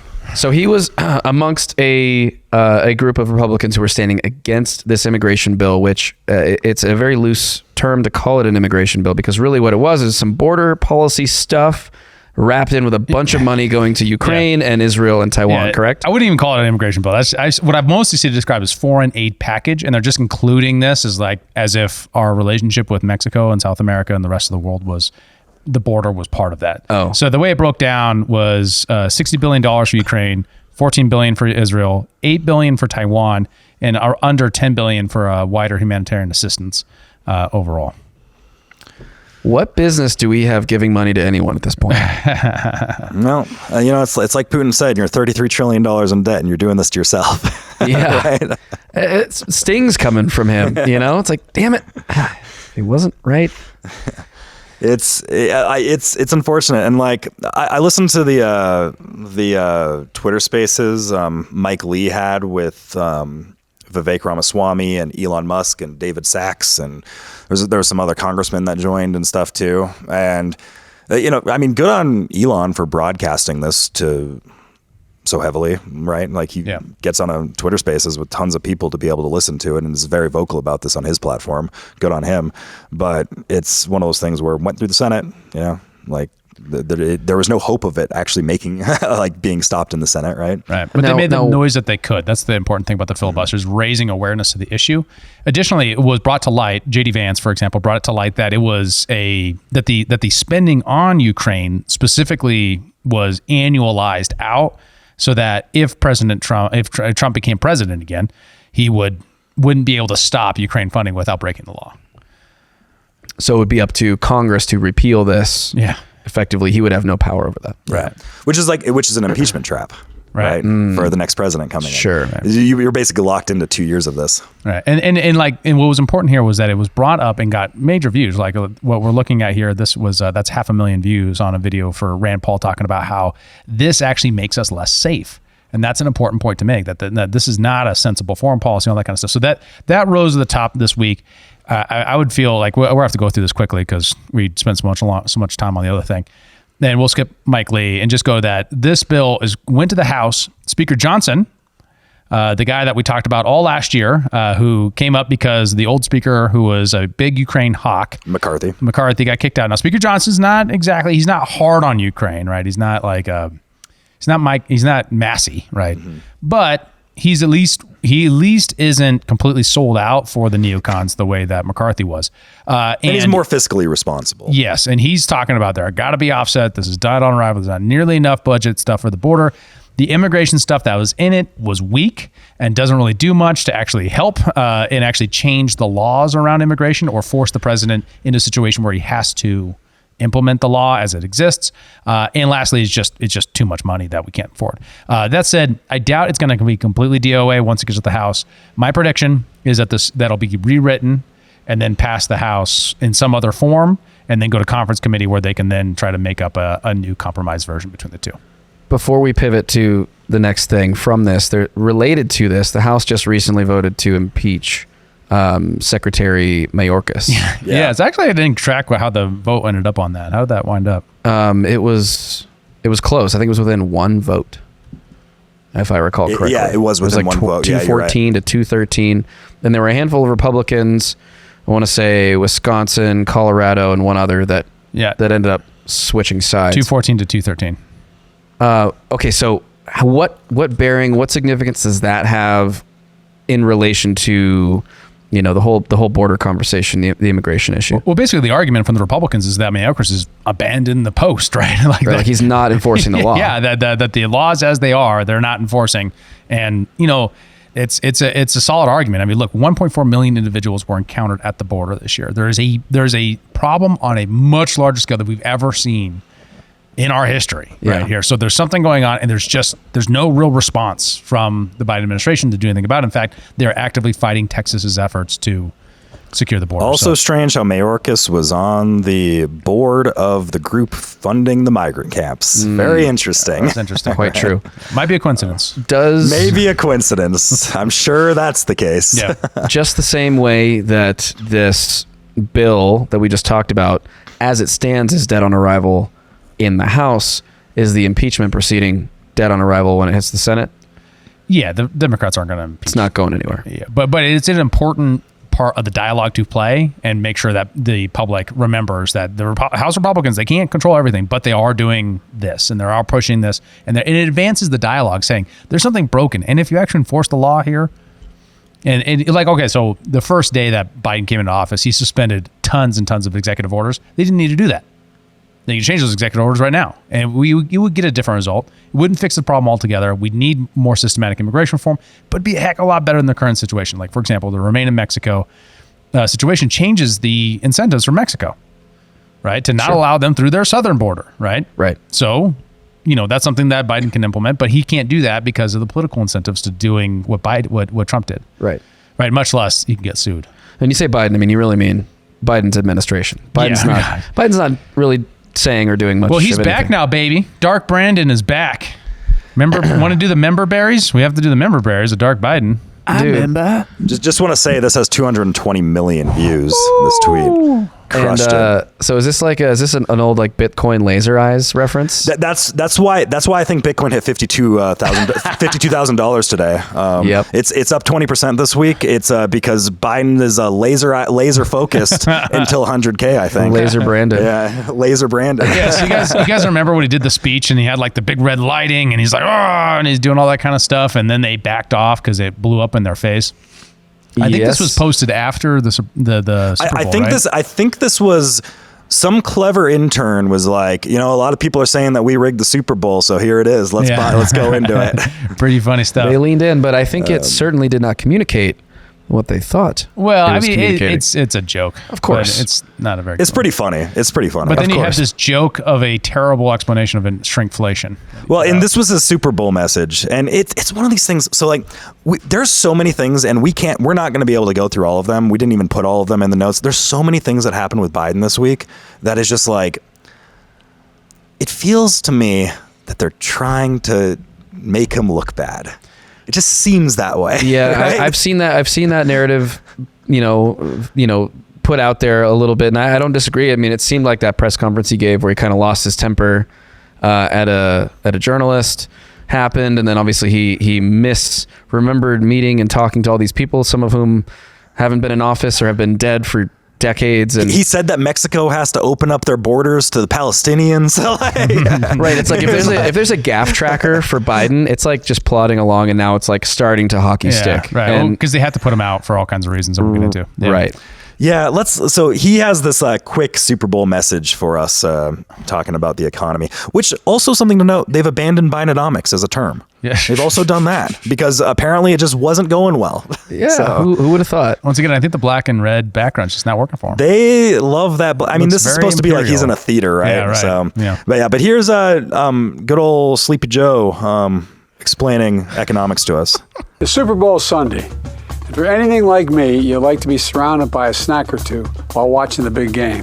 You know, when buying snacks for the game, you might have noticed one thing. Sports drinks bottles are smaller.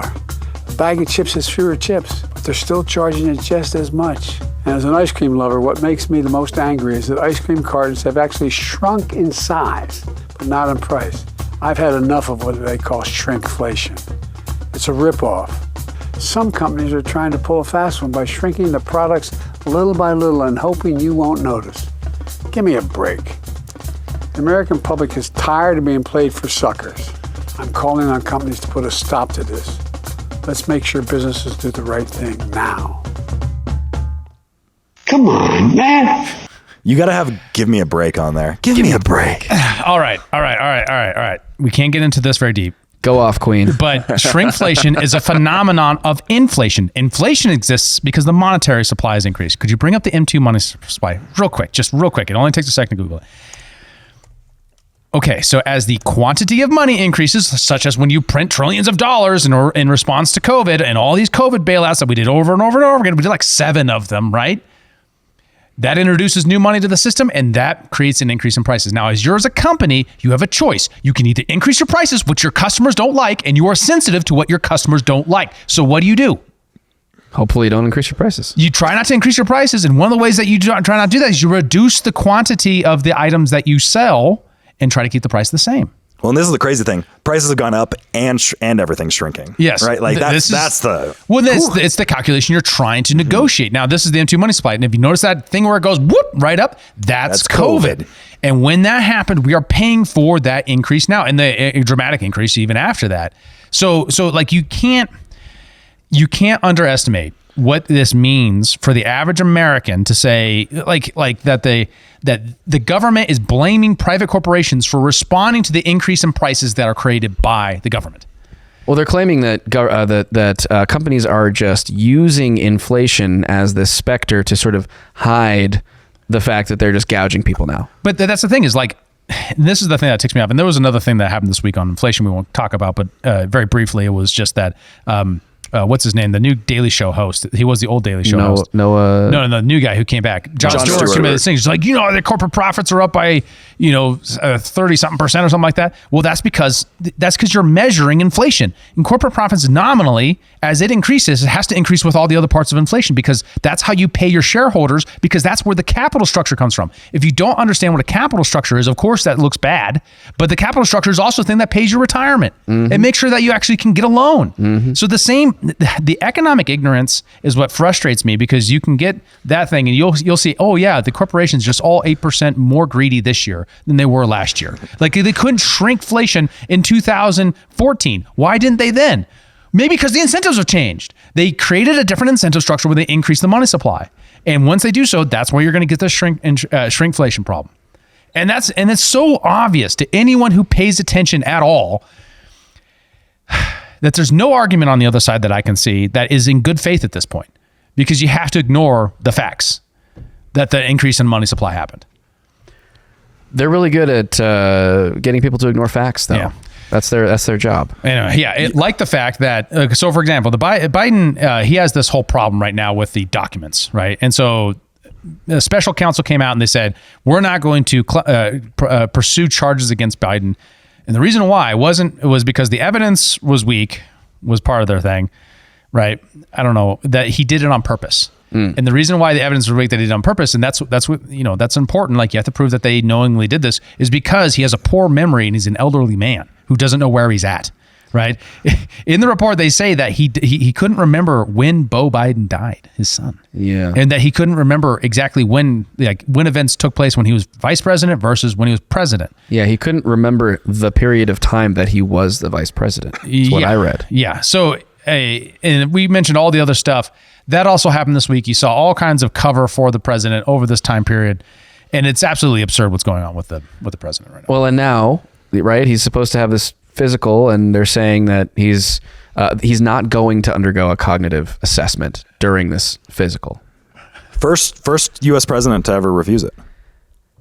That's my understanding. That's the word on the street. That's what it is. I think that's stunning and brave, frankly. He's not going to be confined to their system. That's right. It's just ageism. Yeah. So here we have his press secretary talking about this. Does the White House think that the idea of the president taking a cognitive test as a part of this physical is a legitimate idea, particularly just on the heels of the special counsel report, more polling, as my colleague Selena just mentioned, showing that many American people have concerns about that? Look, I got this question last week as well, and I'm just going to say what Dr. O'Connor, it's kind of what he said to me about a year ago when the report came out last year, obviously on his physical, which is the president proves every day how he operates, how he thinks, right? But by dealing with world leaders, by making really difficult decisions on behalf of the American people, whether it's domestic, whether it's national security. And so he shows it every day on how he thinks, how he operates. And so that is how the Dr. O'Connor sees it, and that's how I'm going to leave it. What do you think about the idea of taking that kind of a test? I believe, for me, you're asking me my personal opinion, he is sharp. He is on top of things. When we have meetings with him, with his staff, he's constantly pushing us, trying to get more information. And so that has been my experience with this president. Because he's anything confused. else outside of that, I just shared with you what Dr. O'Connor said to me. And so I'll just leave it there. He's asking a lot of questions because he's confused. No shit. I'm vice president, man. I can't be making these decisions. Come on, man. Yeah, that's just pure cover. She's like, we got a really good thing going on here. Don't ruin it. This is the worst. This is the worst job in existence. Could you imagine? Presidential press secretary. Your job is just to get up there and lie every single day, and that's your job. You're supposed to run cover. That is the worst job ever. Oh, yeah. All right. So the question, the big internet conspiracy was whether or not they're trying to get rid of Biden. Why this stuff coming out? I just think this is just stuff that's going to come out when you got a president like that. I don't know if there's a conspiracy here, or do you really need that right now until there's more evidence? But geez, well, I think the conspiracy was around that press conference that they held very late in the evening, which he typically does not do. And right after the Tucker Carlson interview dropped with Putin, and he took unscripted questions from the press, which he doesn't do. Yeah. Right. That's where the Mexico comment happened. Yeah. Right. Yeah. I mean, they tell him who to call on, and that person has a question that they're going to ask him, and that's all pre-designed. But this ostensible reason for that was because this report came out that said that the reason why he's not going to get indicted is because he doesn't have the cognitive capability. Right. Right. So they were trying to inoculate and push that back, but what they actually did was just double down into it. It's like the great Shane Gillis said, is every time he ends with a press conference, he just all of a sudden turns into a Roomba. He just starts walking around the room. The great Shane Gillis. Has he hosted SNL yet? I think that's in a couple weeks. They're going to have him do that? Is it? Yeah. He's also the new representative for Bud Light. Did you see that? Yeah. I wouldn't say new. He's been a representative for Bud Light throughout their traumatic period. Well, now it's official. He's known for drinking. Yeah, representative in the informal sense that he drinks like 30 of them every time he's on Rogan's show. Oh, wow. But yes, he did sign a pretty big contract with them, it sounds like. Wow. Did anybody see him in an ad? I didn't see him in a Super Bowl. I was expecting to see a Bud Light Shane Gillis Super Bowl commercial, but I don't think there was. I think there's supposed to be an ad with him on a Clydesdale or something coming. Yeah, the conservatives love this guy. Let's just put him on there. Well, I mean, that's totally their strategy, right? UFC, Shane Gillis. I don't know what else, but yeah, you have Dana White out here pitching Bud Light now too, right? I mean, even I watched, and I don't know why, but I watched the Kid Rock interview on Tucker's show, like one of his weird little side shows, and he was saying even though I shot that case of Bud Light or whatever, I love that beer. It's America's beer. I want to drink that beer. I would forgive them if they change their ways, if they changed course, And you saw the conservatives were out no, we're never giving up. We got to punish them forever till they apologize. So there's actually an interesting game theory question in there is they have now turned around to a large degree, and they've had to make kind of an embarrassing concession. There is a point where now you should take over the company. You as the conservative culture should take that opportunity and take it over. You won the culture war on that. Yeah, that's the question. When do you be gracious? Right? When do you say, hey, you're on my side. I see that you're on my side. That's the question. And I don't think you really need to do that with a corporation because they're a corporation. But at some point, the conservatives probably ought to just give it up. But you push out you have all these corporations pushing ESG stuff. Yeah. Once they start to do that, now you take it over culturally. Yeah. Your cultural bias takes hold of the company now. Yeah, and that's the game theory right there is because pull them away from the incentives that they're following. Start using your incentives to make them follow those incentives. That's how you win culture. For sure. Yeah. No, that makes total sense. So I have no transition here after that, but I want to talk about this story. Oh no, shit! I want to talk about this story because we got to talk about culture, right? And NPR put out this crazy thing this week. This gets it across the title as well as the first part here. The title is Masturbation Abstinence is Popular Online. Doctors and Therapists Are Worried. Right. And it's very interesting, right? So a couple quotes here. More than 2 decades of growing internet use has surfaced fears about the social and psychological impacts of nearly unfettered access to pornography. But many researchers and sex therapists worry that the online communities that have formed in response to these fears often endorse inaccurate medical information, exacerbate mental health problems, and in some cases, overlap with extremist and hate groups. So if you're trying to stop looking at porn, you might end up in an alt-right pipeline. It reminds me of the old, first it was Jordan Peterson, then it was Andrew Tate, now it's just fapping online. Yeah, you can't do any of that. It was eating meat, and then it was going to the gym. Right. If you go to the gym too much, you're alt-right radical. Oh my God. That actually just reminds me. There was a big, we should have included this. I should find it. There was a big thing. There was a big Twitter thread that had a bunch of lefties outraged where it was saying it was trying to convince lefties that they need to go to the gym, and they were all mad about it underneath. Find that. I have to find that. So this is specifically get into a specific online space called NoFap, right? And if you don't know what fapping is, infer. Find the Urban Dictionary or whatever. So, some figures in this space are religious. Google it. No, don't. Most frame their advice as science-based forms of self-improvement or as a cure for pornography addiction, a popular concept that is disputed by scientists and researchers who study sexuality. For those who believe they may be addicted to porn, the official NoFap LLC website suggests a no masturbation for 90 days, during which the brain supposedly reboots like a computer. Other claimed benefits, now get this, set up this straw man. Other claimed benefits of avoiding masturbation may include superpowers, like more confidence. Is that a superpower? Depends on your definition of a superpower. More romantic interest in women. Obviously. See, that's the thing. Guess who this was written by? Look, Find the author. Is it a dude? Oh, probably not. Oh, yeah, no. It's, Lisa Hagen. Lisa, I don't even know this, but if you masturbate as a dude, you're less likely to talk to women because you're fulfilling your own needs. Post-nut clarity. This is so disconnected from male okay, so NoFap LLC says it's not anti-masturbation and it's not anti-porn, and today its creator says it's peer support group that people with problematic pornography use, right? And it's it gets into this whole thing where it tells 3 different people who got involved in this community. One person, it gives a very weak endorsement of it. And then 3 other people who have the most ridiculous, it didn't work for me sorts of things. One including somebody who turned out to be transgender. And it's kind of seen as like a way to divert people from becoming transgender or something like that. The article is absolutely absurd. And it's just NPR wants you on porn. Now, one of the things that I thought was, if this was just this article, I probably would have passed right by with NPR is doing NPR stuff. But Breaking Points had this really great intro on this that connects it to from some different elements in politics. I think is really important. About 3-minute clip in the section, Kyle, to bring that up. And we can get into the liberals on the gym in a minute because we can end with that. It's okay. Similar vibes though. You see the similar vibes. We'll stay with it. Yeah, just made me think of it.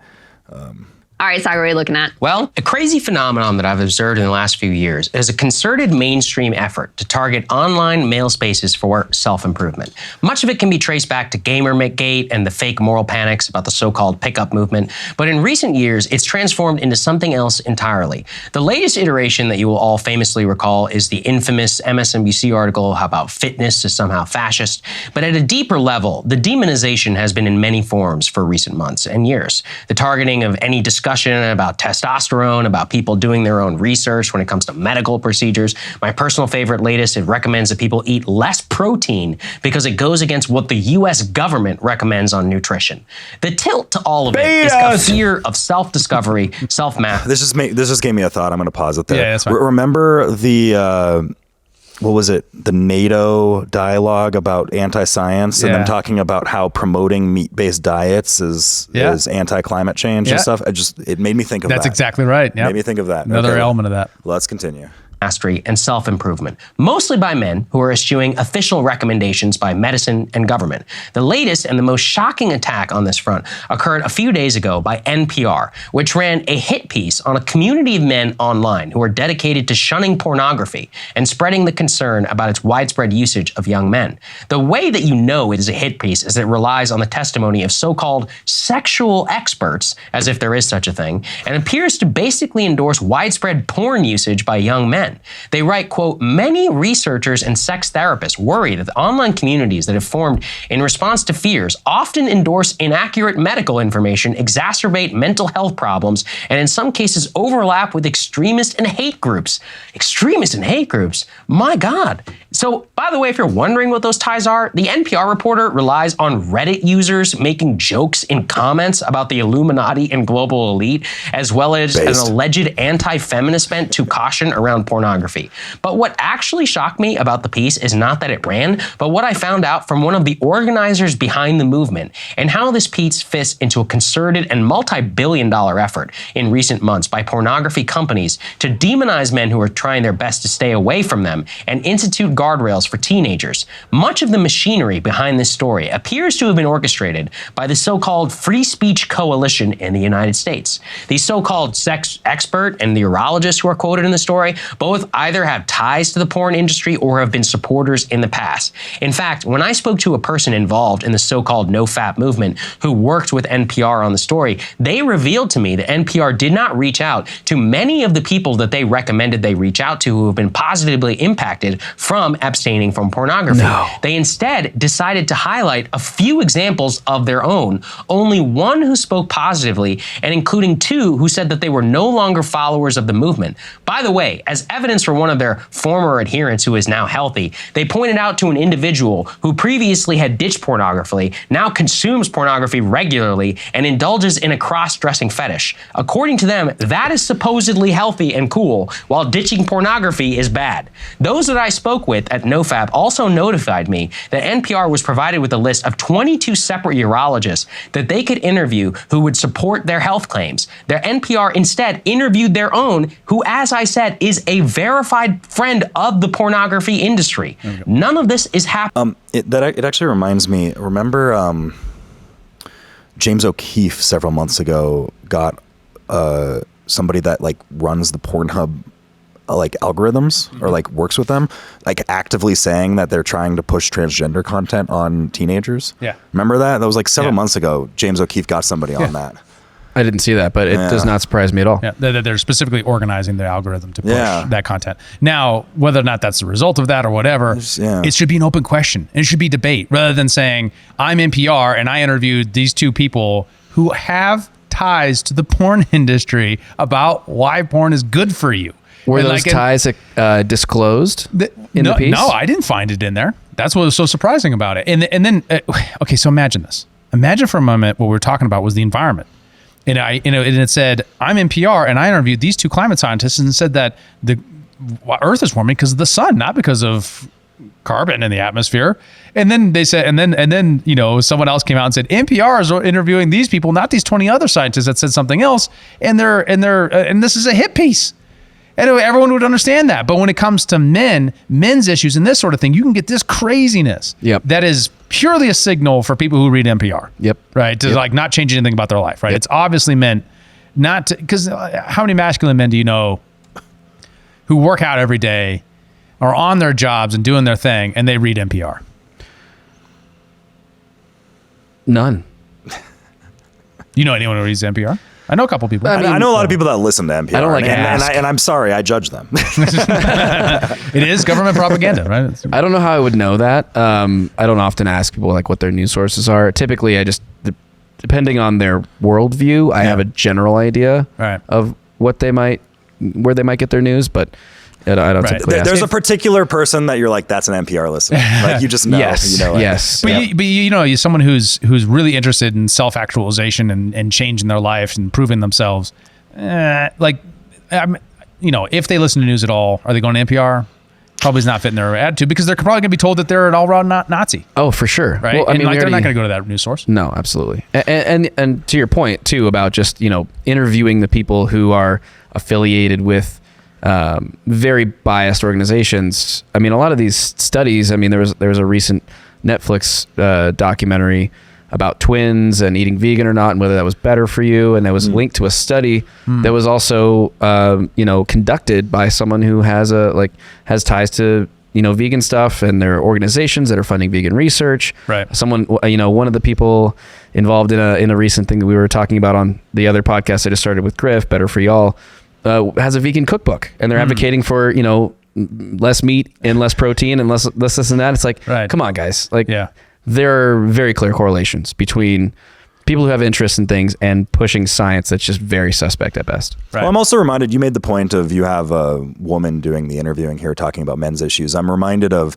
back in the day, back in the Jordan Peterson movement, like one of his most viral interviews was with like the editor-in-chief at GQ magazine, which is a men's magazine, and it was a woman. Yeah. And she's sitting here like criticizing him for being misogynist right. and all these things. That's where the forced monogamy right? BS came out, right? Yeah. Well, and it's just similar with Cigar here. He's making the Sagar, not cigar. Yeah. That's the thing you smoke.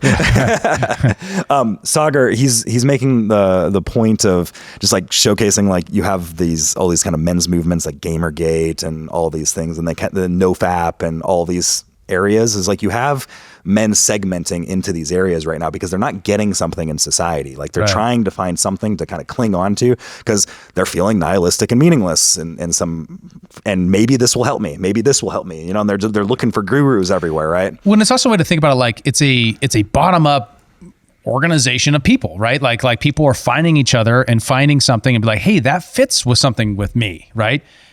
Somebody in your life who is probably way too much of a shut-in, who probably smokes too much, masturbates too much, and isn't getting their life together, right? And you say that, some of those guys are finding each other on the internet and getting some self-motivation to change. That's a good thing. And then to have this come out and be like, oh, actually, and we don't have to get into it, but Crystal, the other person on here, she just completely flubs her criticism of the whole thing, basically saying there's obviously no connection between masturbation and pornography. I don't know what you're talking about. And that it's predatory to men to tell them not to masturbate or watch porn. And when it's just like... Because it's going to enhance anxiety and things like that. Because one of the guys said, I tried to do it and then I felt guilty about doing it when I would fail. And it's like, that's the point. The point is to struggle. Like the goal is not to resist all struggle. In fact, that's probably the biggest deficit for most men in their life, is a lack of something to struggle against, a meaningful burden for them to pick up and actually push against, right? That is actually what people are looking for. And that's one of the reasons why people pick up causes, whether it's an environmental cause or the causes that I pick up or whatever cause that I'm trying to speak universally here. Sure. Whatever that is, people have to have something to actually advance in the world that gives them meaning. And for some dudes, it's like, I can't pick up some big abstract cause. I just need to get my shit together. And if this group is trying to help men do that, it's so repulsive to me to have a hit job from my government-funded media outlet to say, no, you can't. And in fact, that makes me very suspicious about whatever incentives are in place to create that sort of situation. The incentives, and you know this as well as anybody, are obvious. If your motivation is to continue your own existence, the state, right? You want to make people dependent upon you. The last thing you want is critical thinking, independent, self-sustaining, strong individuals. You want weak people who rely on you for their very existence. And this is just an extension of that, in my view. Maybe that's it. So what's this leftist? So I came across this over the week, and so you have 6.2 million views, by the way. Here. I saw this getting passed around. It ended up in my circles. I don't know who this is. Some lefty. If you're a leftist, you need to be working out 4 to 5 times a week, learning self-defense, along with organizing with neighbors and in your local community for defense, food sovereignty, and community defense. There's no excuse not to do something to strengthen your body daily. The time for nihilism, self-pity, and excuses are over. We're living in a fascist country. Whichever country you're living in the West, our vulnerable neighbors and people of the global South, example Palestine, need us to step up. And it goes into this whole thing of like, basically, it's a lefty saying that leftists need to stop being super nihilistic and do something with their lives and all this stuff. Mm-hmm. And the comments under it is where things got kind of wild, where everybody is like, this is ableist. Some people are poking jokes, like Nick Carter here is poking jokes. I already work 5 days a week. Yeah. You know, like, work out 5 days a week. Oh, work out. Yeah. Oh, okay. But like, it turned into this big thing. It turned into this big hubbub where people are complaining because of how ableist it is. And like it's sort of like the gym goers are alt-right people and all this stuff. So you have this weird dividing line that exists of like the people that want to actualize things in their life, like get money, get stronger, whatever it might be. And then you have the people that are like nihilistic about their lives. And there's like a clear differential point that seems to exist there, culturally speaking. What's the game theory of it, right? Like if you are in a battle of any sort, cognitive, ideological, physical, otherwise, against an opponent, do you want to put yourself in an advantageous position to win that battle, or do you not? Mm-hmm. Well, this is the Nietzschean master slave, Nietzsche boy, master slave dynamic of the master morality is using what is useful and dispensing that what is not useful, and the slave morality is over moralizing everything and falling too deeply into abstractions and over rationalizing everything and getting trapped in that and then being stuck in nihilism as your tendency. And I think that this is like a very clear dynamic of that right here being played out. Interesting with this lady is that she has all of the main signatures for like a progressive, right? Mm-hmm. She's a petty bitch for a better world, free Palestine, anti-colonialism, yeah, pro everybody having nice things, no, what's that? Sex pests? I don't know what that is. I don't know what that is. No cults, and then lastly, no liberalism. But because these people are fighting neoliberalism, that's what they're concerned with. Okay, got it. All right, that's this branch of leftism, right? Got it. Okay, so she's pretty radical, and then that is so sad, right? Because like she got ratioed, man. Yeah, I found it tied in with this. I think that we're seeing more of these types of things, right? Interesting. I mean, maybe I'm biased. I don't know, but I think she's right.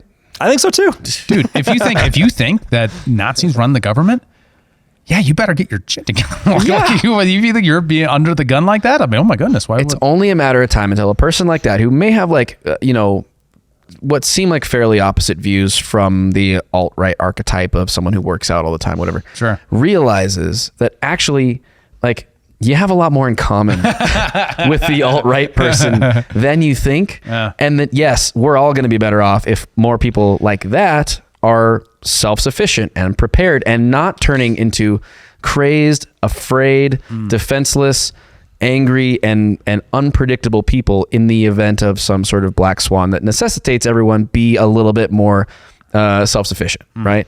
We're all going to be better off if everyone is just a little bit more prepared for that. I think it's generally healthier for people that in a situation where you feel helpless to take on something that you can change. I think that's like the best advice that Jordan Peterson gave that really helped people, was just that idea that, hey, you can't change. You got a job you don't like, but you can work out. You can eat better, and you can like make your bed or whatever. Like those sorts of things, like starting there and changing the things in your domain you're actually capable of changing is a good place to start at any moment in terms of power. And that might change your outlook on life and make you realize that you don't have to be defined by I don't have enough orientation to reality. Right. Instead, you can be orientated by abundance, right, and orientated by all the possibilities that are out there that you can generate through action rather than just complaining on the internet. Totally. I just remembered something. I had this big Taoist kick when I was like 19 or 20, like read the Tao Te Ching. Taoism is like a philosophy that comes out of China, kind of like Buddhist adjacent, that type of stuff. And just kind of stemming into the no-fat movement of how Taoist the no-fat movement kind of is the Taoists have this principle about like they over left brain it. They like have this equation of how often a man should ejaculate based off of their age, and they try to like they have like this whole thing. I remembered reading that when I was reading through Taoism, and it's basically like you should only go like this. You should go this long, and then you should go this long, and then this long. They have like a whole principle and equation thought for about it. Yeah, and one of the things I like one of the things that the science has exactly how much you should or shouldn't is absolutely absurd. And after COVID, nobody should be listening to some reporter who obviously doesn't give a shit about this topic or care about a guy who's struggling with this, and instead just operating on this kind of basis that obviously this reporter was. So shame on her. And if you need help, get some help. Well, a lot of thing for men. I think a lot of problems men have right now is just they don't have a focus on something. Like a lot of poor incentives are around them, and they're tracking a lot of those short-term gratifications, especially in their 20s when they have all this energy and they should be putting it towards something like start a business, learn how to make money, etc. Like those things are like the things that men should be really focused on in their 20s, and then the fruit will come from it probably as you hit your 30s and so on. I'm 28 right now, and I'm starting to realize the fruit of my money accumulation is starting to kind of become fruitful now, as I haven't even hit 30 yet. And I'm just like, oh, I'm really glad I spent a lot of time focusing how to make money. Like that is a very important thing and I look at it, so many people around me that just don't have any of that, like at my age. It's shocking to me. And it's just like where they spent their time and focus throughout their entire 20s just seems like such a waste of time to me. Well, a lot of people didn't have maybe as good of direction, mentors, people influencing their lives positively to say, hey, pay attention to this because you're gonna need to have it down the road. Or those voices just weren't as loud as the cultural din of spend more time trying to get likes on your latest photo on Instagram or whatever. Which might be important depending on what you're doing, right? Like social media is important depending on social media is important for us, right? Because we're trying to grow a thing. But there's kind of like good use of social media versus bad use of social media. I was having a conversation with a kid that I know in the crypto space. He's 14 years old. I was having a back and forth with him on Twitter. Dude has 6 figures. And he was talking, I was talking back and forth with him, and he's just like, he was like, I said to him, it's awesome. Maybe the next generation's actually pretty good. Cause like, I'm looking at him and he's crushing it. And then he's like, oh man, he doesn't tell nobody around him knows that he's like so good in crypto kind of a thing. And he's just like, all of my friends, they're just like TikTok brain. And I was just like, okay, well, maybe it's not so good. But he's just like, right. But as they're buying things off of TikTok ads, I'm buying TikTok ads. Like that's the mentality that you need to have. Right.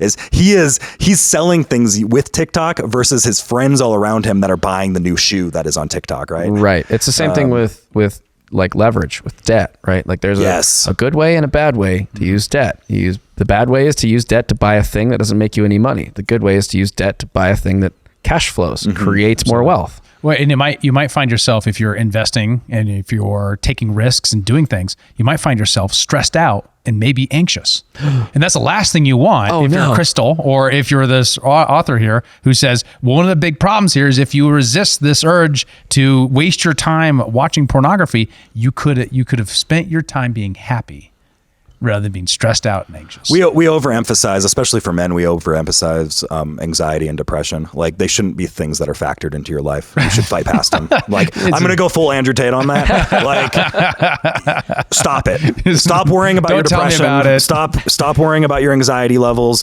Like just get yourself out of it in whatever way you need to get out of it. And short-term gratification is not the way to do that. Like set yourself up into the point where your serotonin levels are high enough where you don't have to worry about being anxious all the time. It's just one of those things. It's like how to get there is not going to be by doing the low effort thing that costs nothing.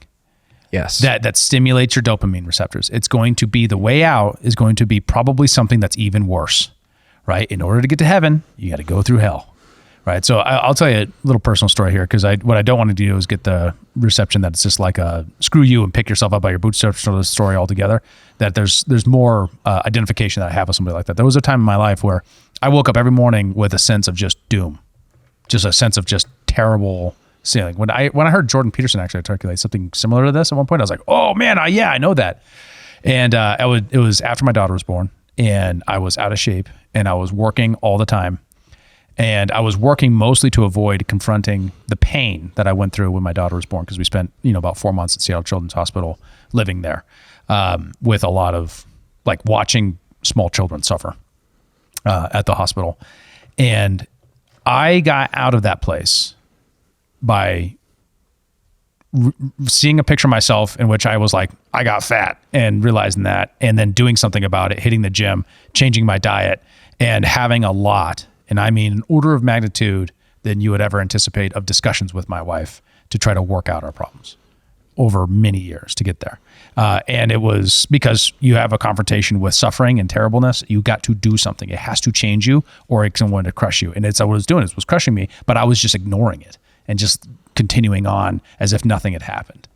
And so you have to let it change you. That's going to be a transformation that's going to come out either way. And if you don't like confront that at some point, you're going to get there. So if you're in that similar place and you can't seem to change anything, you're going to have to change something if you're going to change, right? You got to pick something to tackle, do it. And then you got to get out there and actually try to do it. Like make it happen in the real world, not just theoretically, not just philosophically, not with your brain. This is going to be an action thing. Because I see too many guys who just try to outthink the problem rather than outdoing something with the problem. Yeah, I think it's a really powerful anecdote, and I know that resonates with more people than we probably even care to know, because everyone's gone through hard things, and as like Joe Rogan says, the hardest thing you've ever done is the hardest thing you've ever done. That's the max of your scale, right? But the problem I see with the space around a lot of this stuff right now, the health and wellness, the manosphere, like all these sort of adjacent overlapping areas, is that there's sort of this overwhelm.